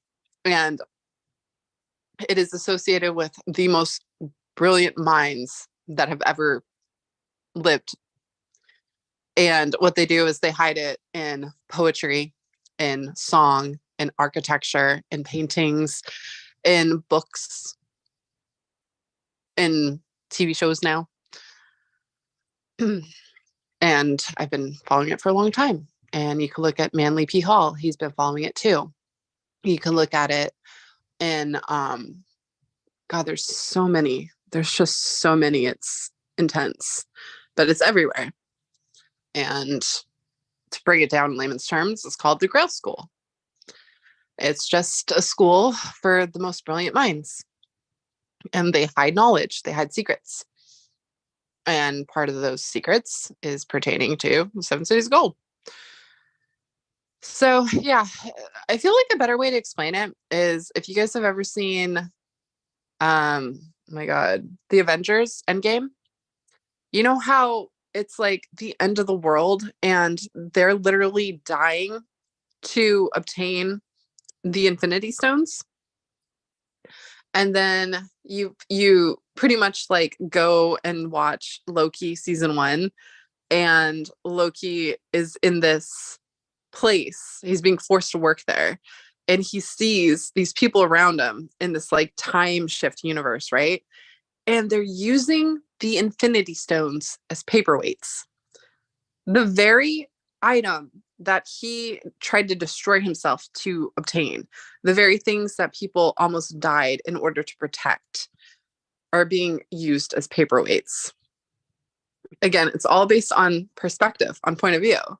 It's knowledge. It's what you are given to be able to make that perspective or that decision about something, right? So we don't know anything about the Infinity Stones, right? The Avengers don't know. They just know that could bring out the end of the world. And then you come to an even bigger, more profound fact. That universe, there's an infinite amount of universes. And those Infinity Stones, they're everywhere. They're like freaking like dandelions in a front yard. They have no special meaning because there's an abundance of them. But what little information we know, and we barely have any in our timeline, it's like one of the most rare things that could bring out a complete apocalypse. So that's what I'm trying to say with this. There's an abundance of information, right? And when you think of the 7 cities of gold, it's like, oh, that's life-changing. It's historically life-changing. Why is it life-changing? Can you think about that? Like, how would you answer that? Why and how does that make anything life-changing? People think $1 million is going to change their lives. And in actuality, especially with right now, inflation being up like 111%, it's not going to change your life. And if you really think about it, people who win the lottery or obtain large sums of money, it ruins their life because they suddenly spend frivolously. The people that were close to them use them. They're robbed. They're killed. Their money always changes people, and not in the best way. There's rare occasions where someone who has money will do good with it. They will help bring someone from poverty into showing what they're truly capable of. Like, there's some great heartwarming stories about that. But it's the same concept as, you know, Spider-Man. With great power comes great responsibility. And power is knowledge. Knowledge is power. And 7 Cities Gold, it's not just about having an abundance of money. It's about secrets. It's about knowledge. It's about politics. It's about war. It's about everything, our history of our true history, all of that. That is what the Fisher King really is. That is what Parzival is guarding. That is what the troubadours have always guarded. And in my opinion, I believe Forrest was a troubadour, hence why he shared the secret in a poem. Troubadours wrote poems, they sang songs. It was part of the Castle of, or not the Castle of Love. What was it called? The something love? I can't even think right now because I just go down so many rabbit holes. But it was a specific movement through the allegorical siege, right? And Court of Love, I think, or was it Court of Love? Anyways, the very first troubadour, which was my God, what is his name right now? William of Aquitaine. He was the very first troubadour, and many believe he was actually Shakespeare. Honestly, people think he was actually Shakespeare, which makes sense. And his daughter, Eleanor of Aquitaine, she not only was behind the idea of like putting out tarot cards with the celestial planetary alignments, things like that. She was married to what was his name? I'm sorry. When I go down research rabbit holes, I can only focus on a certain topic for a certain time period, right? So when I'm shifting from 7 Cities Gold, Montezuma's Treasure, the El Salvador shipwreck, things like that, that is what my brain retained, and that's what I can talk about. But when I try and shift back over to something that I was previously discussing, it's kind of hard for me to remember those facts. Like Eleanor of Aquitaine, you've got William of Aquitaine, you've got the troubadours, the Templar Cian. different Wolfram von Echtenbach, Parzival. I forgot the name of it. It was something of love. Anyways, it's a huge movement. It was information, it was knowledge, it's being guarded, it's still being guarded. So what is the purpose of the chase? Not only is it the purpose to prove that either money can change people or you are not changed by money, it's also a way to find the most brightest minds out there. It's always been like that. The Grail School. It's all about the Grail School. And it's about being worthy to know that knowledge. Because somebody who is not worthy to know that knowledge will screw it up. If you are willing to do unspeakable things in order to obtain a tiny box of gold, you already lost. If you think it's about money, you already lost. If you think it's about popularity or notoriety, you've already lost. It's not about any of that. It's about nerding out and figuring out there's a cool history hidden within our history that nobody even knows. And you can know about it. All you have to do is pick up the book Parzival, written by the German knight Wolfram von Echtenbach. It's one of the coolest things ever. The one guy who was kidnapped by oh my god, what was his name? The dude that ran the SS something for Hitler in the whole war with Germany and everything, the Nazis. They kidnapped him, Otto something, because this is the trippy thing. I already went down this rabbit hole and I decoded what I decoded. And because of what I found, I was able to go online and look for more pieces to try and see, hey, what else can I do with this information? And it turns out this information was already discovered and decoded back in the 1800s. Or was it 1800 or the 19? It was the 1900s. Again, sorry, my brain does not do well with numbers. Like, that is my weakness. I am terrible with numbers. But yeah, he literally wrote a book about decoding the secrets within Parzival, written by Wolfram von Echtenbach. And he decoded the very same thing that I did, where it takes you to Catalonia, Spain, takes you to a specific monastery. And that specific monastery was raided by the Nazis looking for the Grail. And by the Grail, I mean the Emerald Tablet, which goes all the way down to alchemy, which is another stream for another day. But I'm just trying to say, like, that's the coolest thing ever, especially to a researcher and a historical nerd like me. Like, to find things and to connect patterns and be like, oh, I think this might be it. This could be the answer. But then go online and find out somebody who actually lived before your time already found the exact same thing you did. It kind of shows you're not crazy. There's a method to your madness because you found something that someone else found before you and you didn't even know they existed. So that stuff's real. And it's one of the coolest things I've ever worked on. And every time I think, okay, I finally got the answer, it just gets deeper and bigger. And I don't know if I'll ever be able to fully solve it, let alone comprehend it, because it spans centuries. It spans centuries. And the Grail School, that I found. And when you look into it, again, the brightest minds are associated with that. So I don't know what to do with it. I don't need notoriety. I don't need anything from it. And that's why I share it. I share it because I want people to be able to find it for themselves. And you can't just find it if I give it to you, right? It doesn't matter what information I'm telling you. It doesn't matter if I give you an entire step-by-step. It's not going to matter. You have to find it yourself. So the best thing I could tell you to do is read the book Parzival, written by Wolfram von Echtenbach, and research the chess motif. That's how I started.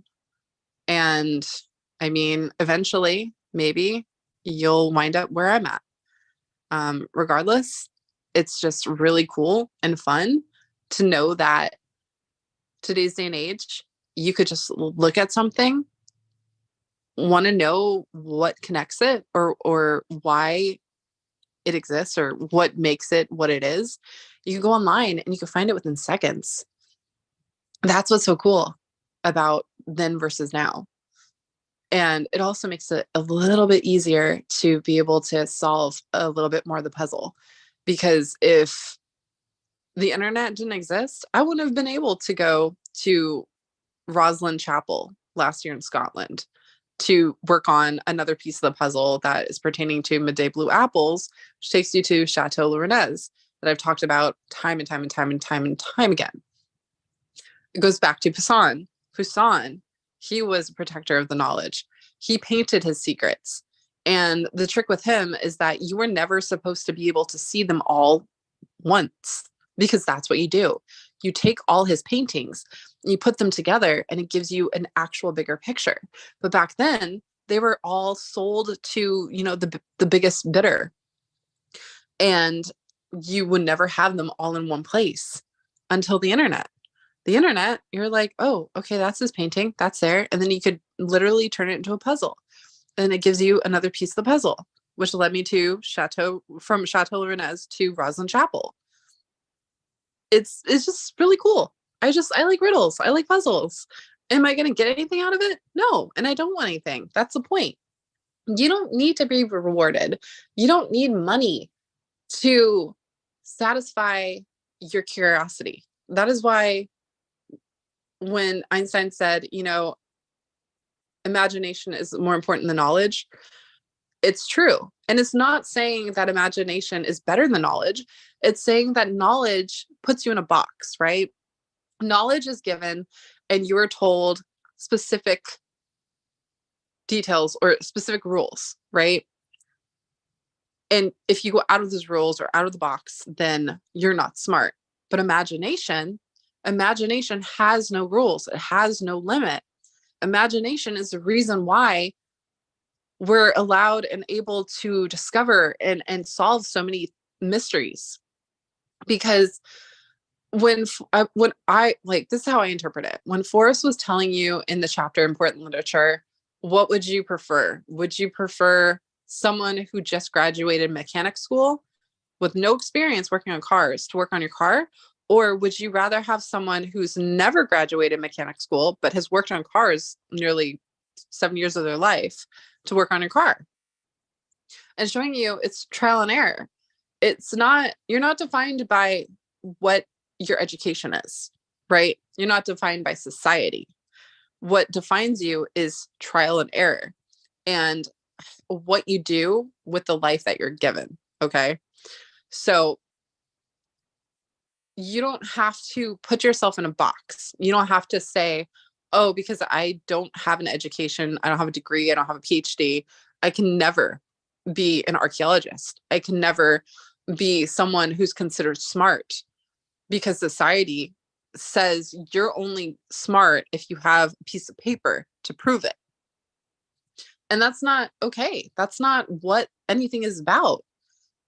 Part of the reason why we can't even figure out some of the things that are still a mystery to us is exactly that, because society puts you in a box, and it's not about how much money you've spent or what school you've gone to or your social status. It's about the perspective, your point of view, what you do with that point of view. And that's one of the cool things that I think that's what Forrest was trying to tell all of us is it's not defined by society. If you went to school, it doesn't make you better than anyone else. No one's better than anyone else. It's just based on point of view. It's how you interpret things. It's willing to put yourself outside of the box and understand that your imagination has no limits. I'm library smart. It's funny.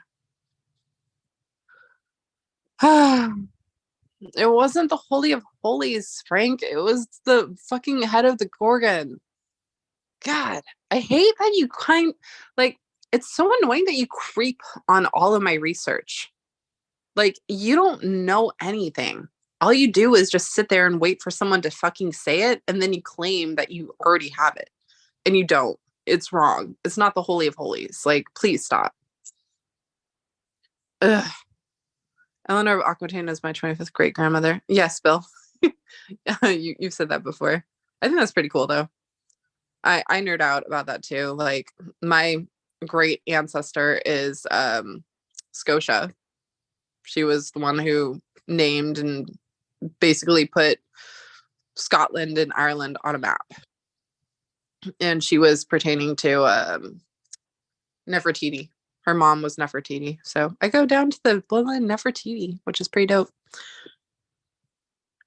You don't own your research. No, but at least when I share what I have, it's interpreted the right way. You literally just sit there and say, oh, it's this. It's not. Like the fact that you're just like one of those, you're like a bottom feeder. That's what you are. You're a bottom feeder. You sit back and then you wait for someone to start sharing something. And then you insert yourself in that fun puzzle. And the thing is, I don't care if someone inserts themselves in the research that I share. It's why I share it. In fact, I invite people to look more into it and want to be a part of it. What I don't want you being associated with is you are the prime example of what is wrong and what should stay away from all of this. You would literally do anything for that little box of gold in the Rockies. You have no bounds. You have no morals. You have no contempt. Everything about you is wrong. And frankly, I want nothing to do with you. I want nothing to do with you. I've tried to give you the benefit of the doubt so many times. And it's to the point where you can't differentiate fucking reality from fantasy. And it's unhinged behavior. And I want nothing to do with you. There's something. No, just go away. No, I accept other people's ideas. I do. Just the ones that aren't doing grotesque, horrible, disgusting things on their channel and trying to justify it. I don't even know why I'm talking to you right now. Like, just go away. Go home. Let me see. Hey, what's up, Sam? Who were the two searchers, and are you certain? The filmmaker had made 2 movies, one for the public, 2 specifically for searchers. Actually, I've heard about that, Idaho. I have heard of that. If he did film it, he moves into the highly suspect category. Are you talking about Jens? Hold on. What's new? New guy in Discord is interesting. Devin. That's fascinating. It's true. So Fen said that Jack was a genius. Is Jack the real finder solver or stand-in? Tigger, I think Jack's a supplanter, which is literally what his name defines as. Jack Stoof it translates to mean senseless talk and supplanter. And I don't know if you've ever read certain books. Like I love treasure and puzzles, like in all aspects, including books, right? And there's this one called like The Inheritance Game or something. Really good book. It's more of like a what would it categorize? I don't know what it categorizes as, but the whole end of the book, you end up finding out the girl that's chosen, because like she's this random girl. She has no association with this family because this man, he's the richest man on earth, and he doesn't trust his family. He says, I don't think that my family should be able to own this. They don't deserve it. They have to earn it. Right. So he just gives it all away to this random girl, and he does a clause. If anything happens to her before the year is over, the family gets nothing. So while she's in that year living in the house with this mystery family that's absolutely completely unhinged, she can spend and do whatever she wants. And she doesn't really do much. She's just like, this isn't my life. This is not what I'm into, like whatever, right? Well, long story short, she ends up falling in love with the grandson. And they find out that the reason why she was even chosen to begin with is because of her name. Her first, middle, and last name. Every letter was used to create a secret message that he left to teach his family a lesson pertaining to money and how it changes people. So sometimes I sit there and I'm like, is it possible Fed maybe done that too with Jack? Is it possible? I mean, that's another thing that I wish people would pay more attention to. Fenn really tried to show us this. Etymology, understanding how to use a word in its proper context, understanding the root word in and of itself. He told us time and time again in so many interviews, we don't know what a word actually means. And etymologists, they're next level troubadours. Okay. That is another way this even exists. The secret is hidden within etymology. And if you understand etymology and how to use it as a labyrinth, you can unlock so much. That's why I can work on the Rosslyn Chapel riddle with Chateau Rennes and things like that, all because of etymology. But literally, etymologically speaking, Jack's name translates to mean sublanter and senseless talk. And June 5th was actually known as D-Day, and it is known as when a plan goes from like a plan shifts. It goes into its next phase. And I said this like way early on in like 2020 or whatever. Or not 2020. Yeah, it was 2020. It was I think in November. It was either November or December. I remember when Jack came forward. And so I started poking around, looking into it. So yeah, June 5th, D-Day, is defined as a day when war, like a military tactic or a plan, goes and shifts. It changes. It goes from its first phase into its second phase. And then a subplanter is someone who takes over for that person in that military phase. So when I tell you, hey, I humbly think that Forrest had two phases of the chase. One, to find people who are actually worthy of playing the real game. And two, getting the real game started. And again, he told us over and over again, the only way it would work is if he was gone, if he passed on. And he wanted to dare us to rob his grave. That was the OG original blueprint. I don't know why people get upset when you bring that up. It's like literally he told you, that's my plan. I want to not be here and I want you to rob my grave. There you go. So June 5th, that's when the plan starts to shift. And then September 7th is when it went into motion. And think about this, every time something interesting happens in the chase pertaining to the puzzle, it's always about war. It's about war or teaching. So that's the one thing about the troubadours. The troubadours were teachers. They wanted to teach you and educate you and share secrets and knowledge with you. So just another one of my rantings. That's what I'm known for. So offensive that Jack was a genius. Yeah, and so when it mentioned about genius, it goes back to, what was it? Too Far to Walk. Too Far to Walk was, it's been a while since I looked into that, honestly.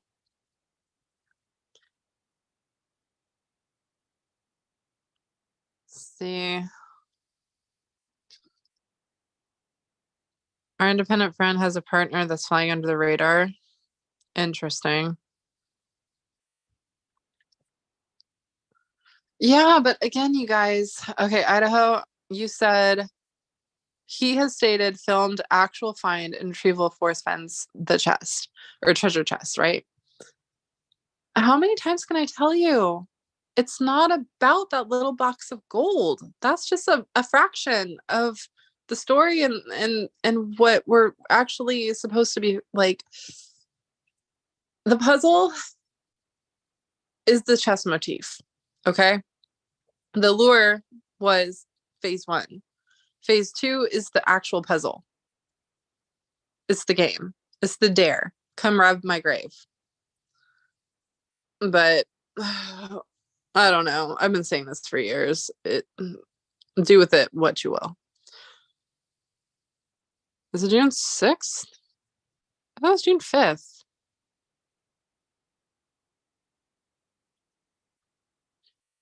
My son turned 18 on, oh, interesting. Fascinating. Start of Operation Overlord. Yeah, that's what I was talking about. Yeah, and that's where the plan goes and shifts from motion from like plan A to plan B. It doesn't matter the amount of what it is. That is why you lose, Frank. You are so obsessed with money that you already lost. You're not doing it for curiosity. You're not doing it for knowledge. You're not doing it to help others. You're not doing it to be positive about it. You're doing it for selfish, greedy, fucked up reasons. And that is why you lose. However, people want the 9 clues video proof. I mean, that's the thing though, Idaho. It's a red herring. Why is everyone still so focused on the 9 mile hole when the real game is supposed to be on?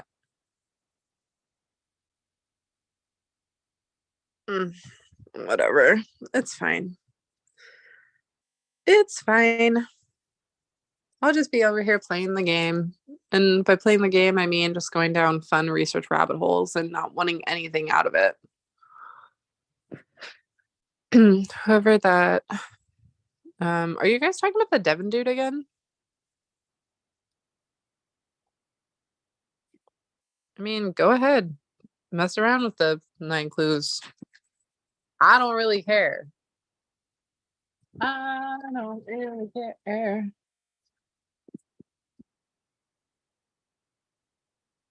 I need to move soon. Actually, I think I need to start getting ready to move like now, especially because I have like no time to do it because I work all the time. Moving sucks. Moving is like a nightmare. And whoa, those are massive. That is a massive, massive tacos.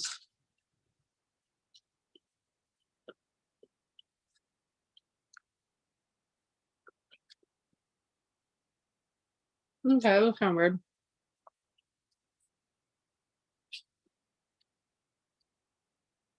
Mm-hmm.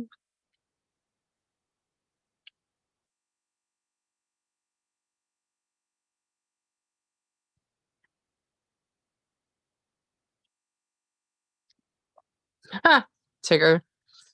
I mean, you know what's funny? Even if you're out, you can still be in, but it doesn't mean you're gonna play it right. You're already lost. So, again, this is all my own opinion. I have no association with any of this aside from I like to connect patterns. That's it. So don't take my word for it. Find it yourself. Find the evidence yourself.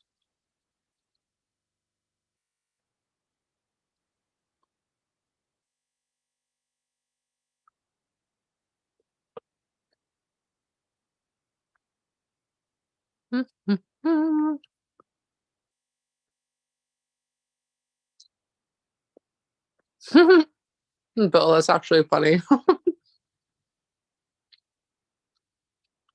Yeah, I've got a lot of stuff to pack. I really don't want to do it. Like, obviously, I'm excited and happy and thankful that I get to move, but I'm just lazy and I don't want to do it right now.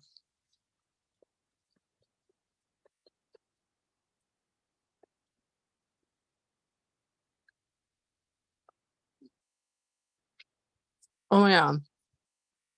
That's what I was going to do. I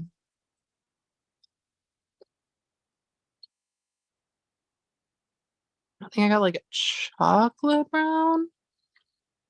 I just don't know if it's the right. Yeah. Is this the right color?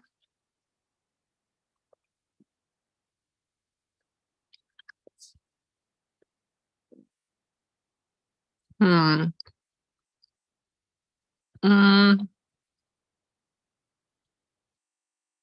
warm tone brown. Oh my gosh, she kisses. Oh, Jill, let me go closer. Yeah, just where she kisses. Yep, that's the color I need. I wear this there too.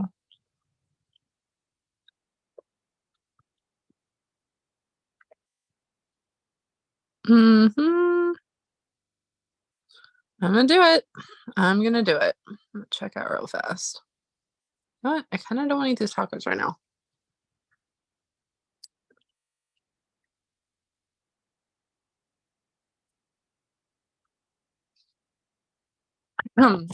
The first taco was huge. Now these, I didn't know these tacos were that big, or else I would have gotten like one. I got like three. That was incredibly big, big fucking tacos. Okay. Yes, I did. Hmm. Hmm. No. Why does it keep trying to do that? How dare you?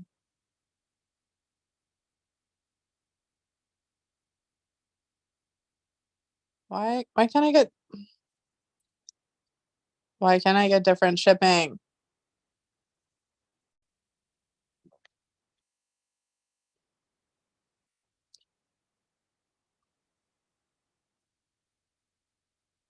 Okay. Yay. Okay. Got this going. Now I just gotta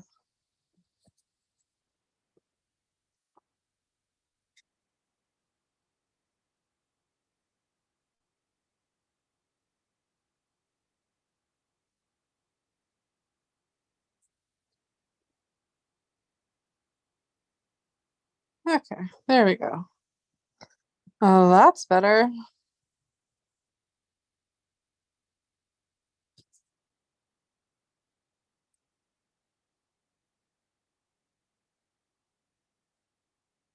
Oh, geez.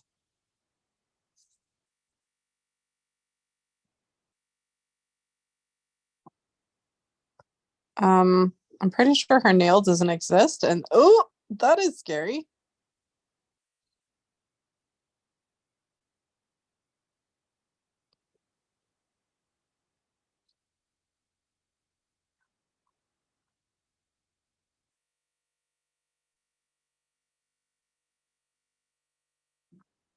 Okay, back to the land of over here. Mm,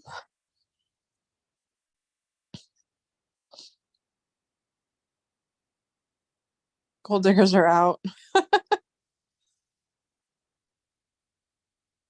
Um, Bill, I don't think you're disqualified. I think you're just stuck in a rut.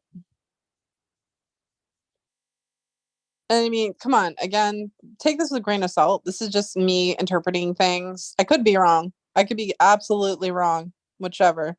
I'm just saying a lot of this evidence for the past couple of years have only pointed to this. So, again, take it with a grain of salt. But pertaining to Bill, I don't think you're out. I think you're just confused. I think you are focused on the first phase of the chase, right? The little tiny box of gold, and that's the decoy. That's the lure. That's the red herring. You're not supposed to fixate on that. That's just put there to see if you're actually the person that can handle something else of that magnitude, right? And because you're so fixated on the little box of gold, you're not going to be able to shift your focus on what actually matters. So I would stop, saying that you were robbed of your prize and get back to what you're really good at, which is research and history and knowing cool shit like me. Just go back to that. Okay, what's saying? Did you hear what Pavetta said about his convo with Rick Vashki? He said that Rick said the chess motif was of no interest to Forrest. I don't agree with this, but this was said in Discord. Yeah, I remember, Sam. And I also know that Rick literally went on his website and wiped away the entire uh link, I guess you could say, or domain. I don't know what it is about George Fisher. The one thing that I said is pertaining to all of this, out of everything he has on that website, he's had it up for freaking years. He goes after the fact, by the way, after the fact, Vivetta goes and asks him about the chess motif. And after the fact, I go live and talk about George Fisher having connection not only to Mel Fisher, but Fenn's family. He goes and wipes it. So would I believe Rick when he says Fenn had no reason to want that chess motif? Absolutely not. Because there is interviews where Forrest specifically stated, I could not do the chase without that treasure chest. And that is the whole reason why I shifted my focus from, oh, let's see if we could solve the 9 clues, to what is this chess motif and why was it so important? And the reason why, years later, I'm over here saying like, oh, mysteries in the universe. Look at this, secret troubadours. Like, man, that was a rabbit hole of all rabbit holes. But yeah, no, they're all part of a secret, dude. Rick, Dale, in my opinion, they're all secret keepers. And I'm not saying it in a negative way. They're secret keepers and like, guardians. So I read in the stars that Capricorn should control their spending, be frugal. Thanks, Zozo. Yeah, actually I am being pretty frugal for the most part. Like, I do have quite the amount of bills now because I've got an apartment and I got a new car and stuff. So yeah, I've got bills, but I'm not being dumb about it. So I have a little bit, and I still have to go online and pick out my furniture for my house to finance, and then I think that's it I could do. And obviously the more hires I get, the more money I can do. So, but what sucks too is the more money you make, the more money they take. Like, it's ridiculous. This check, they literally taxed me $1,000. Last check, it was $2,000. It's like, why? Stop taxing. I'm gonna go throw some tea in the freaking harbor. Let's see. Assumption that I fixated on a box of gold, zero truth. I mean, I'm not trying to say that in a negative way, Bill. I know we got like a we're chill, we're not chill type of situation going on. But I don't mean anything to like disrespect you. I'm trying to say, like, from my perspective, from how I've seen your reaction to certain things, it seems like you are still focused on the first phase instead of the next phase. That's all I'm saying. Yeah, Rick is a little sus. Of course he is. He knows everything there's to know about Cozumel. Books are strategic. Yeah, they are, because he's part of the fucking. Oh God, never mind. He's an independent filmmaker, not bound to the Joint Defense Agreement. Wait, what? Why are we talking about Netflix again? Ugh. Which, by the way, I was sharing this with Netflix, and they're like, "Yo, how do we pitch this?" And I'm like, "What do you mean? How do you pitch this? What part? What part? Like, I'm sorry. I know it's bordering on National Treasure site, like, but I think that's because National Treasure is the story. Which, you guys, now that I think about it, that would actually explain why Nicolas Cage met with Forrest. Because we were told that Ashton Kutcher and Nicolas Cage both went looking for Fenn's treasure and hung out with him and stuff. But what year was National Treasure put out? That's interesting. I didn't think of that until now. I didn't get rattled. I was trying to explain to Bill so he didn't think I was trying to target him. You just adapted Street's rhetoric? How did I adapt his rhetoric? I'm not saying anything mean. I'm just saying Stop focusing on the first part and start focusing on the second part. I don't know.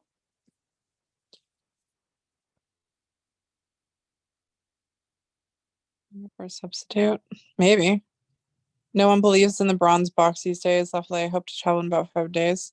Sophia, have you not watched my stream? All I do is talk about the damn chest. Let's see.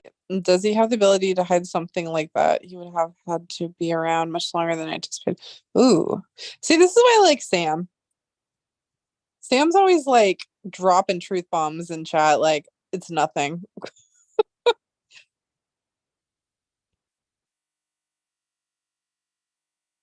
I mean, I'm not trying to assume about your solution, Bill.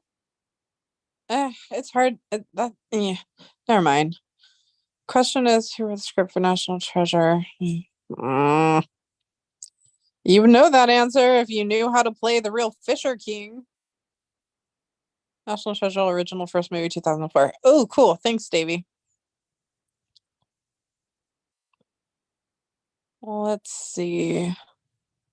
The secret lies with Charlotte. Literally, Zozo. Think about it. The crown was engraved with the name Charlotte. The secret lies with Charlotte.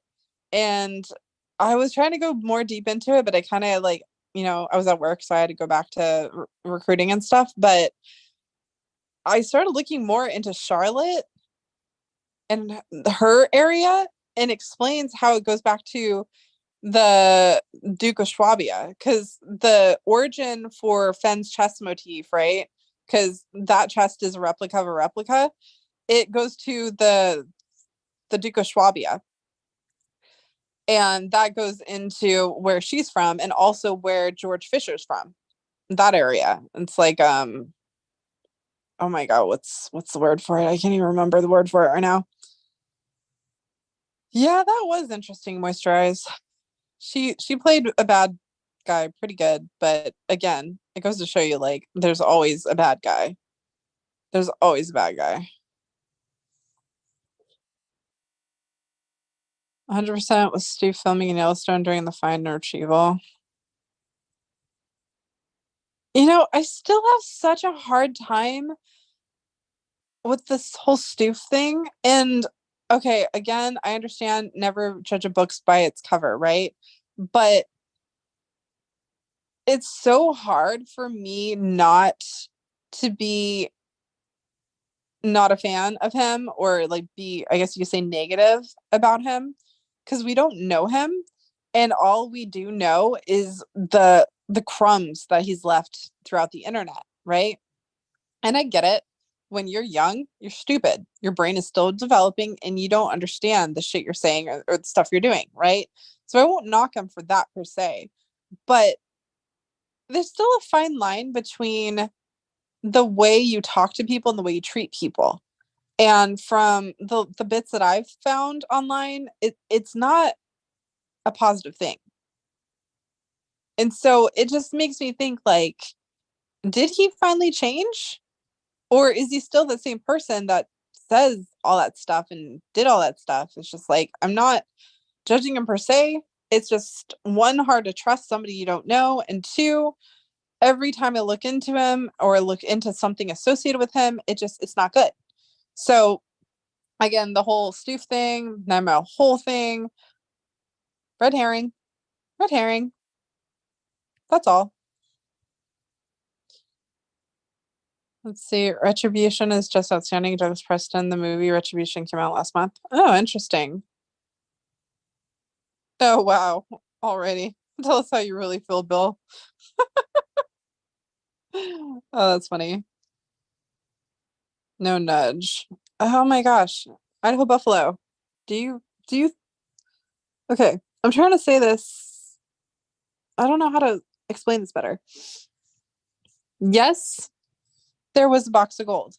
Yes, someone found it. Yes, there was clues that led you to it. Was it the actual real chase? In my humble opinion, no. So while everyone fixates on Nine Hole, the first phase of the chase, and whatever you want to call Jack Stoof or whoever, That's not me. I don't want to be in that rabbit hole. I have moved on from that rabbit hole. I don't need notoriety for that rabbit hole. I just want to move to the next rabbit hole. I'm playing this game. It's fun. And all you have to do is just learn history. Like, just go educate yourself or go expand your imagination. That's all. Let's see. I am going to backtrack him and know for sure, at least about the retrieval timing. Why are all of our brilliant minds working on this? Sam, don't you dare. I need you over here. I need you in phase 2, okay? You're like one of the very rare people I would actually humbly want you to be like in all of this. Because I think somebody like you wouldn't do, I don't think you could be bought. That's what I'm trying to say. You're like one of the few allies I would want in this game, right? Do you believe Shiloh stating those words, truth time? Do you believe Shiloh? Do I believe Shiloh? Well, okay, so think about this. Again, Fen said his family doesn't get any money. It's because he doesn't want that money to change his family. And think about this. From what we've seen and what we understand and what I think is true is Shiloh was very, very close with his granddad. He loved his granddad, just like I was really close with my grandfather. I loved my grandfather and I was really close with him because of he loved puzzles and he was one of the most intelligent men that I ever thought existed, right? So when it comes down to the idea that, again, in order to be able to find something, you have to know it's real. You have to know it exists, right? And if he doesn't want his family being associated with this, because again, money changes people, that would entail that the family wasn't told this existed. You're not supposed to be told it exists. You have to figure out it exists, right? And out of all the family members, I think Shiloh would be the one to piece it together to maybe know it could exist. That's my point. So it's like it's a thin line. Again, I don't speak for him. I just randomly message him at times saying like, "Hey, do you have any information on the El Salvador?" And he reads it and he doesn't respond. He's probably like, "Okay, Candy's down one of her weirdo rabbit holes again." Like, that's probably it. That's all it is. So it's just it I understand too why he's so hesitant, because there are people in the community that actually they shake me to my core. Okay, they have a very hard time differentiating what lines they can and can't cross, right? It doesn't matter how deep a rabbit hole I go into, I still know how to differentiate right from wrong. I still know that if I were to, like, let's say I could be given the answers, but in order to have the answers, I would have to do something horrible that would either destroy my character, make me hate how I am as a person, what I look at in the mirror every morning, just really go against who I am as a person. Would I do it? No, I would not. I would not cross that line just so I could get, ahead of the game or get a cheat code or something. I would never do that. I That's the one thing I pride myself on is I would never sell someone out and I would never cut corners for something like that. Others in the community, I think, wouldn't even take a second glance without saying, "Yeah, let's go for it." And that's why it's kind of hard to explain. Like, back in 2020, I was just a shy girl with a passion for understanding puzzles and etymology, right? Started my channel. I was like, "Hey, there's like 5 people in this chat room thing watching me. This is cool." And then it started to grow and grow. And like in just a couple of months, it grew crazy. And I was like, "Whoa, what's going on?" but you still don't really register it until I was at the Fen finale. And there were actual people standing in line wanting me to sign their book. And I'm like, what? And they were like, yeah, Chasing Indie. Oh my gosh, it's so cool. I came down here to see you. Will you sign my book? And I'm like, oh, I'm Chasing Indie. What? And it's like, to me, I'm just a nerd with the channel. And to others, it's like, I was somebody. I was somebody that they listened to, that they watched, and they wanted a signature with. And it's the same concept as me being like, oh my gosh, I met, Tom Holland or whatever, and I got a signature. It's like, because you're like, oh my gosh, this is a different person. And I have a really hard time differentiating myself from being a regular nerdy girl with a passion for puzzles versus someone who people listen to and literally take every single thing I say literal, like it's just hard, right?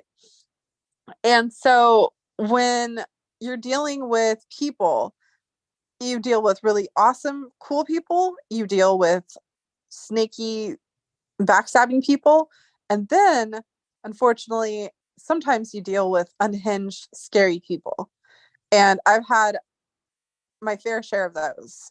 So what I'm trying to say is I understand why Shiloh is so hesitant, because there are a lot of scary people focused on him and his family. So it's really hard. And it's sad too, because I feel like some people, they are smart. They're very smart and bright. They just won't take a step back to realize that they're crossing the line, and there's no coming back from crossing the line. Just saying. Night, Tim. So yeah, if people are like, oh, why is Shiloh saying that Jack's the finder and blah blah blah? Because he is. It's phase one. Phase one. Session is 9/10 to solve. Agree. What? This Idaho Buffalo character trips me out. At OTAC, thank you. Oh, is that when I said I would trust you? I don't think you can be bought. I stand by that. I really don't think you can be bought, Sam. If I were to build my team for phase two, it would consist of Sam, Hooli, Gigi. Like, I don't think I say it enough, but Gigi, she is so brilliant. And so many times she says things and people never listen. They never give her a moment to really listen to what she says. And I mean, that happens with me too. But I mean, with me, at least I still have some type of a platform, right? I don't have my original platform. I got rid of that. But I still have a form of a platform. And she doesn't really have that. She just, will go into Discord and sometimes she'll share ideas, and she's so brilliant and people just take her for granted. So yeah, I would have Sam, I would have Hooli, I would have Gigi. Like, these are the OGs where we just enjoy being nerds and figuring out how something connects. I would have Mylan. I really, really like Mylan. Mylan's amazing. He understands, how to go down some really good research rabbit holes. Like, there's a good list of people I would have on my team to like play the game, right? Like, think of a movie like Uncharted or whatever. Think of how, like, in order to go from point A to point B, you need to have a team in order to get over the different levels and beat the bad guys and stuff like that. Like, my team would consist of those people. Forrest said his family would not know anything. Oh yeah, I would also include, well, I don't know actually. Well, I know I would want Shiloh on my team. And everyone's like, what? Why would you have Shiloh on your team? So I could help. I could help because I do think that out of everybody, he would be the one that would be able to play that game. And again, I want nothing out of it, right? I would just be like, yo, let me help you earn your inheritance. There you go. I want nothing in return. I want to be along with the ride because it's cool. And so it's like history and a discovery. Like that's the type of thing. Like I never want to get anything out of anyone. It's like I will help you to help you. And my prize is the knowledge and the fact that I help someone, right? That's why I do the things that I do. His claims on the crumbs Doug Preston is teased with him. See, that's another thing. Why Preston is like such a huge key piece of this, and I've been saying this for years. I said it on Greg's channel. I said it on my old channel. I say it on this channel. I always say it. Preston is such a huge piece. I would love that team. Aw, thanks, Sam. Hey, Wig. Did I hear you correctly? Jack Stoops is the finder and Shiloh's correct, right? No, Idaho, you didn't hear me correctly. You did not hear me correctly. I don't care about phase one. I care about phase two. Okay. Phase two. The Medium article. The Medium article, you guys. The Medium article. Gigi and I have been saying this for years. For years. And it wasn't until recently that it started to gain some traction because like Cynthia started talking about it. But literally, Gigi and I have been saying this for years to the point where like blue in the face. Where's phase two? What is phase two? Medium article. Medium article. Again, my own humble opinion, of course. Queens play the game. Actually, I don't know if I know that song. Yeah, it's 9:30. I'm definitely not gonna be social tonight. Like I don't want to.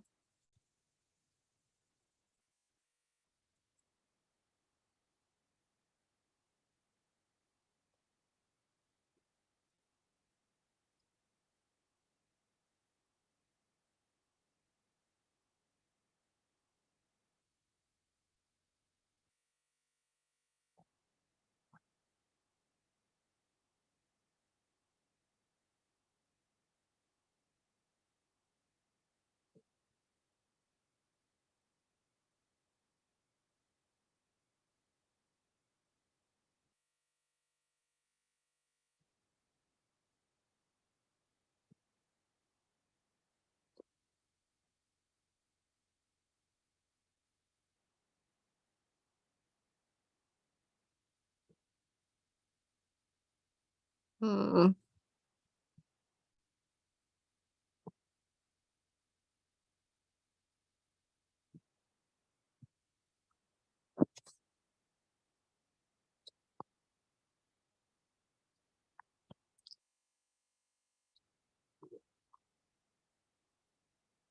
Let's see.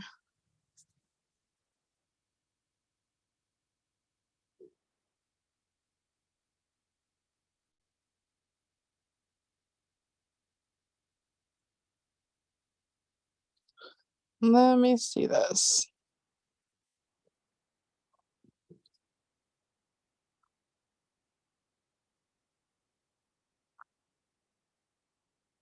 $10 credit.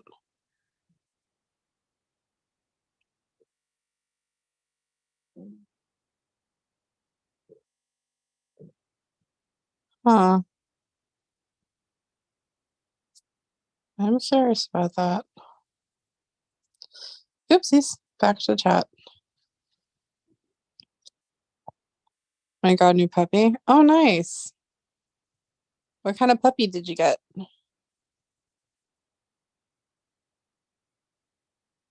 It doesn't let me chat. What, Sophia? We could see your chat. One day. I'm amazed how many channels were won. Now, wow, what kind of puppy? What? So, wait, so do you think the natives knew some secret to gold, the gold or what? Yeah, but it wasn't about gold. That's like the point. It's goes back to alchemy, right? And again, alchemy wasn't even called alchemy until the 12th century, and that was because at the same time during the 12th century, the church was going against anyone who went against the church. Like, um, that's where you get the story of the Grail and things like that. It was fabricated. So like the whole concept of Parzival was like two pieces to it, right? Not only does it hold like a riddle, like an ancient riddle that goes back to the 8th century, and it is literally everywhere, but it's also kind of like a metaphorical fu to the church, because during that time, if you believed in anything, especially anything pertaining to alchemy, you were branded a heretic and burnt at the stake, right? It was like the witch trials before the witch trials. And this is again during the time of the Knights Templar. And the thing is, it's not what you think it is. It's not the Templars. It's actually the Templar Cian. They were they were different. They were the troubadours, and they were the protectors and the guardians of this knowledge. So what they did in order to share this information with the people that needed to be in the know, they literally turned it into a thing about the church so that the church couldn't go against the church. That's why in Parzival, the Grail is actually an emerald stone, because it represents the emerald tablet. It's not the blood of Christ. It's not the cup. And that's what the church is telling you it is. It's like it's about, you know, it's basically a tool to fearmonger, right? Fearmonger and hold society against society. And that's why you stay in the box. And so what they did was the same thing that Nostradamus did. You create something to hide something within something. That's offended with the chase, in my opinion. He created something to hide something within something. And that is why anytime someone did that, it was marked, or you were signaled about that with the Cross of Lorraine, which is another huge rabbit hole of history to go down on another stream. But yeah, that's why Fenn put the Cross of Lorraine in his books. That's why Nostradamus put it in his. That's why Shakespeare put it in his. Like, it's just really cool. It's just basically tipping you off and telling you, hey, even though it looks like this, there's something within the pages. Read between the lines. What? I don't want to know where you live, Zozo. That's weird. Maybe it's all above. Um, Night, Sophia. I'm not sure. Like, gosh, I'm being so lazy right now. I'm gonna dye my hair tomorrow. I was supposed to dye it today, but I'm like, I'll dye it tomorrow. I'll dye it tomorrow, and then I'll start putting things together. Do I need to get boxes? I don't want to get boxes. I don't even know where to put the boxes right now. I could just hire people, but then that's the thing. Oh, I should at least put my clothes. I should handle the clothes. I handle the clothes, but then I need to put enough clothes out for work. Man, this way moving sucks. Is like you have to put stuff away, but you can't put all of it away, or else you're gonna be like going through the boxes still. So I need to do the packages. I still need to go to the bank, get a cashier's check. And then I have to set up my electricity and my gas and my water and all that. Oh, adulting is so hard, especially when you get taxed like crazy. That's even worse.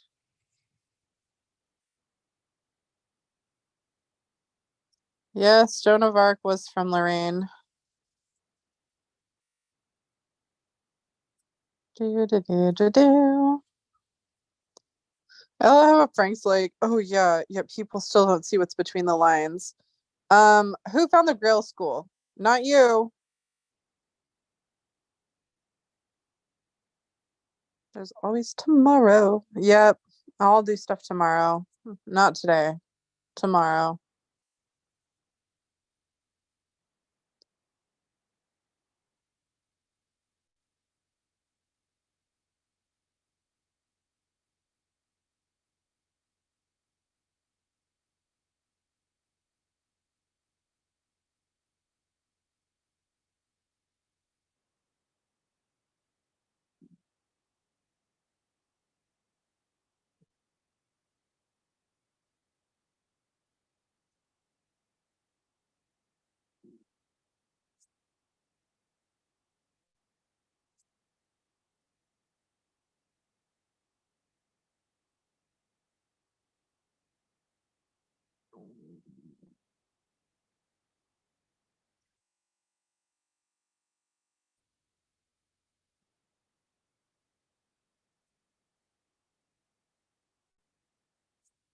What did I send him yesterday?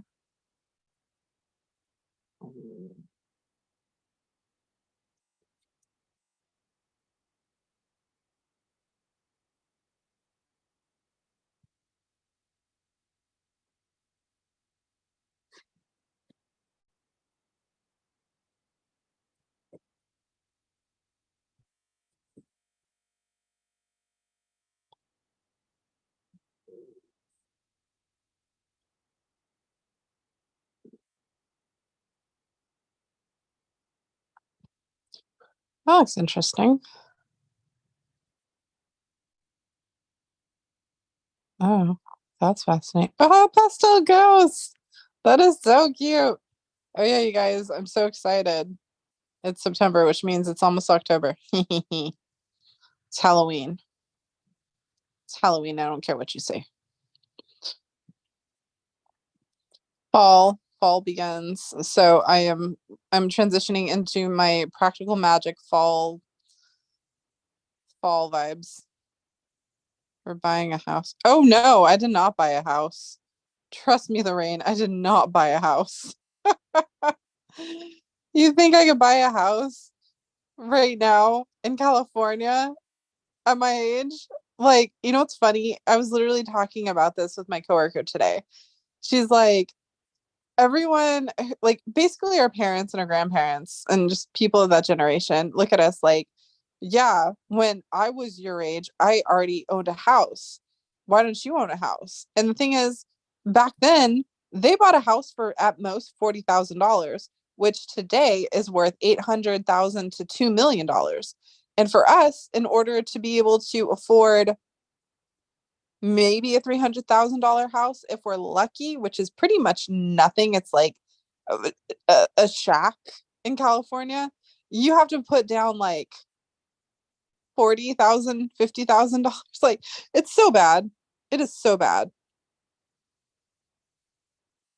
Once again, we shall have to operate not only outside the box, but outside the room containing the box.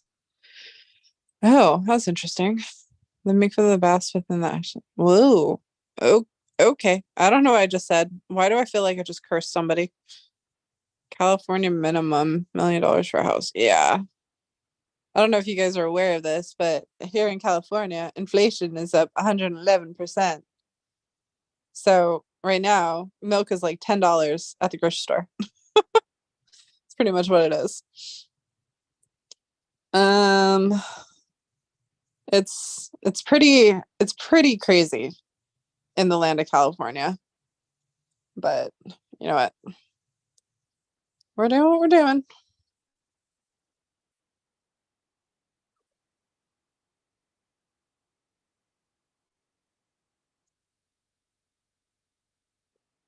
Let's see.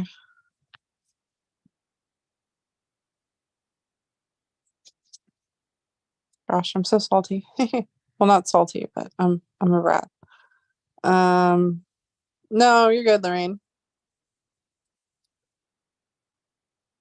Crappy old house smell.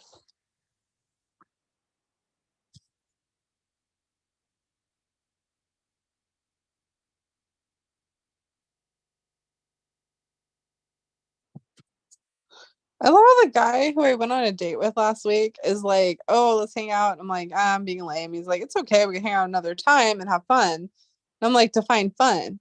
He's like, "Anything we want to do." And I'm like, "Get the hint. If you want to hang out."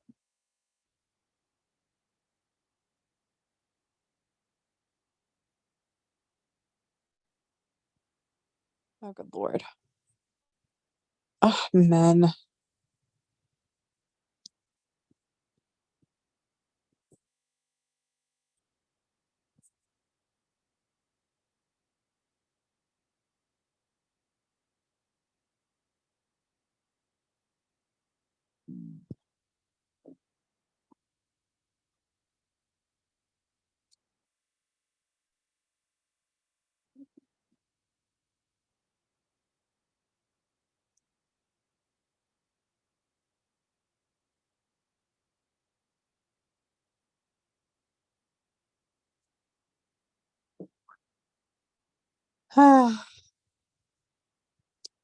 Senior discount Taco Bell tonight. Oh man, that's funny, Bill. I moved away from SoCal in 2001. Oh, you live in Albuquerque? That's cool.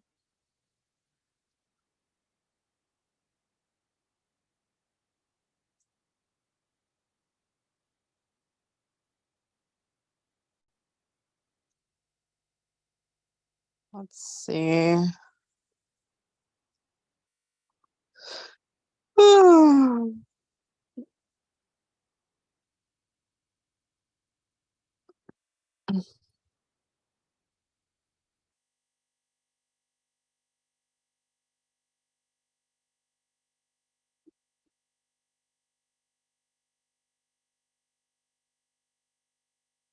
Uh-oh. Uh-oh. We're looking at maps now. I'm so tired. Why am I so tired? Yeah, because I worked all day. Okay. Oh, what's going on in the line of Discord?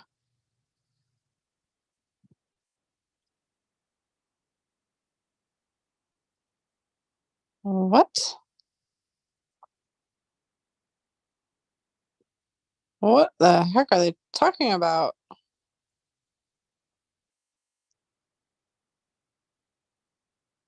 Wait, is that a Sparkle deck? Is Sophie D?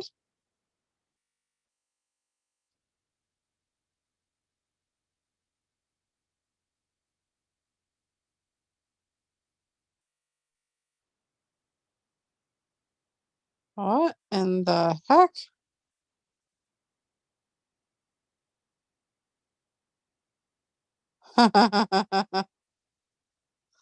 Oh, that's funny.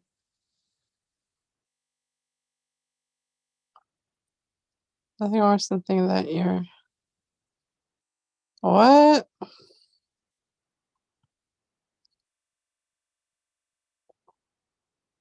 That's some interesting conversation going on in here.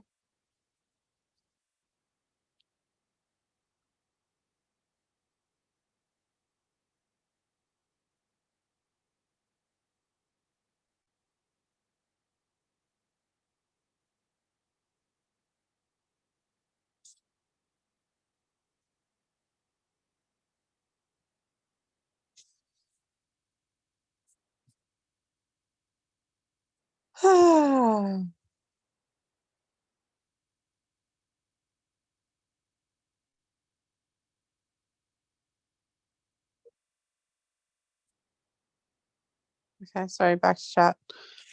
Ah, Sal mentions old signage at Madison Junction that reads, "This is the place where warm water salt." No, he didn't. It's his interpretation. It's his interpretation. Someone got me a ticket to see Taylor Swift movie in October. Why am I so excited? Taylor Swift movie? You mean concert? I mean, Lorraine, I'd be excited too. I'm excited for you. Idaho Buffalo, if you don't remember the Tiwa connection that Dale wrote the scrapbook on, he also said that he heard in a recording, this is the place where warm water salt. So he's heard that twice so far. I'm just letting you know. It's based on the information given and how you interpret it. So what he actually saw was a sign that discusses how the two rivers, which is the was it the Gibbon and the Firehole, dump in together to create the Madison.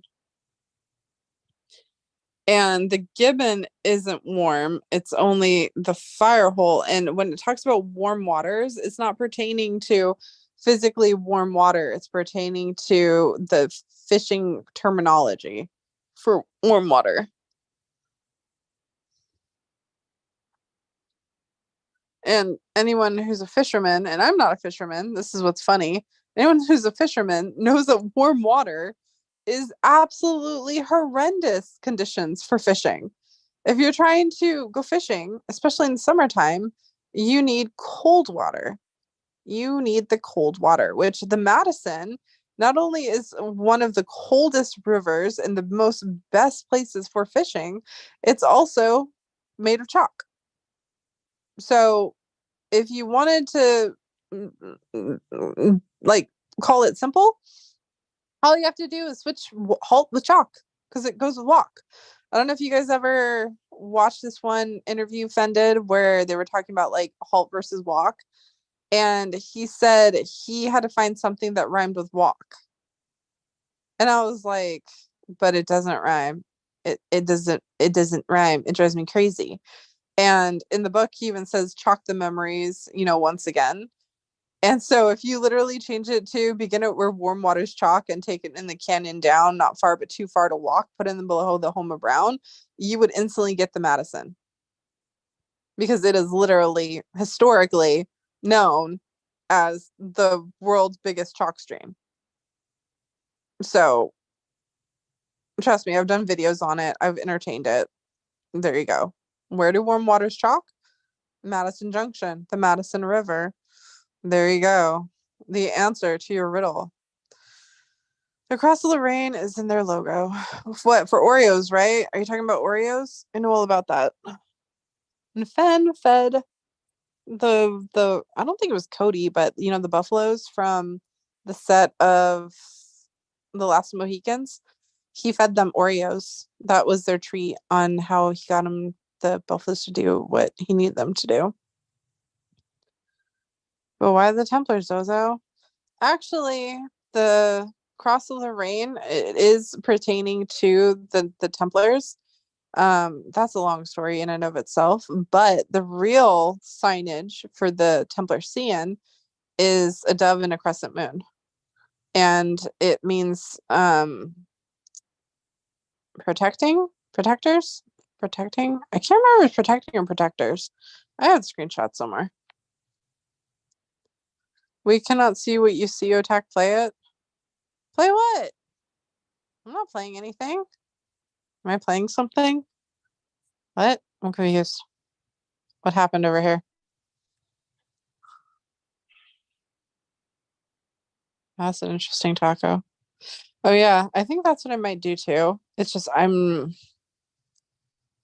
don't know if I should order it now or if I should wait until I move and then order it. But I want to. Should I wait till it gets closer? You know what? I'm gonna start looking at. Ooh, that's kind of cool. But I don't. What in the heck? That's weird. This is weird.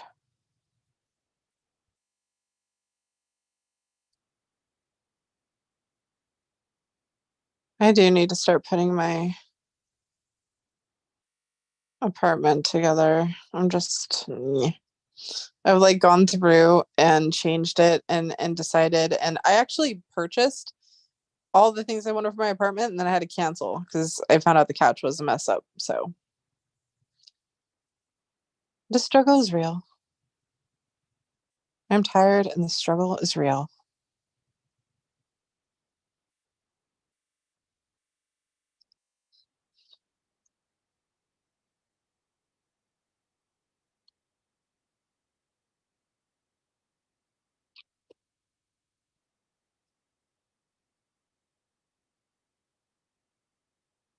Let me see.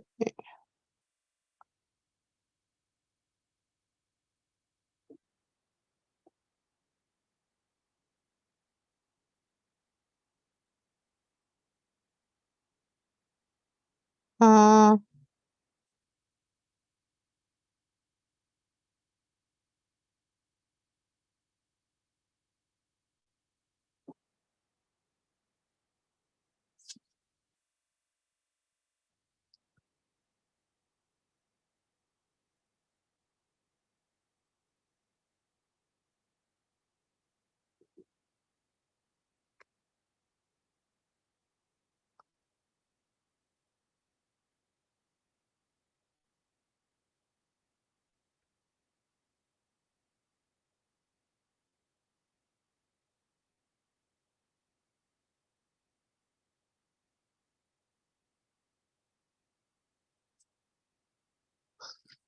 Okay.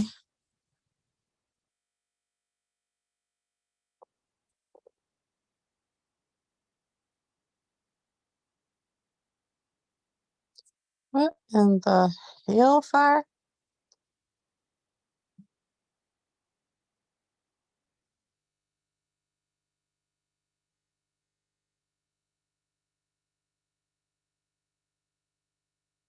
Symbolism and the Templars go hand in hand. Yep. I don't want to get a van, Davy. Yes, you do. What? The Fen Rock TTIC photograph is Martin Fenley across the mountains. Remember caption father 9 Mile Hole.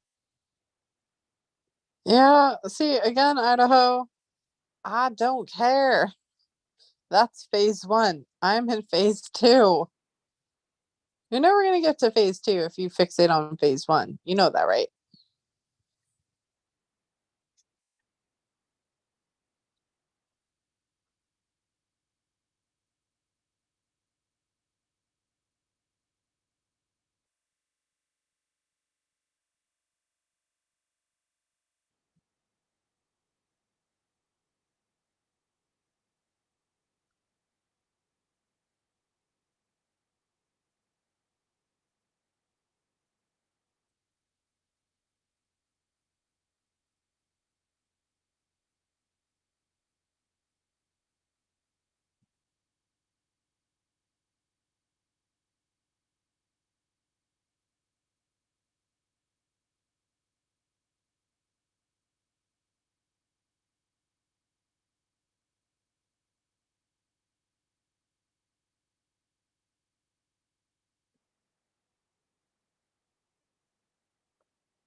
Okay. Back to the land of YouTube land. Thanks for the chats, everyone. Be safe. Yeah. Nice, Zozo. Yeah, I think I might end the stream now too because I'm sleepy. And if I don't go on a tangent, I'm just gonna go down another rabbit hole to add to my tangents. But yeah, that's all I wanted to do was just share the rabbit hole that I went down as per usual. I know it's been a really long time, but hey, I think this one's gonna be a good one. So you might want to keep this one around. Anyways, have fun, you guys. Thanks for being in the chat and supporting. And I hope you guys have a great rest of your night. So good night.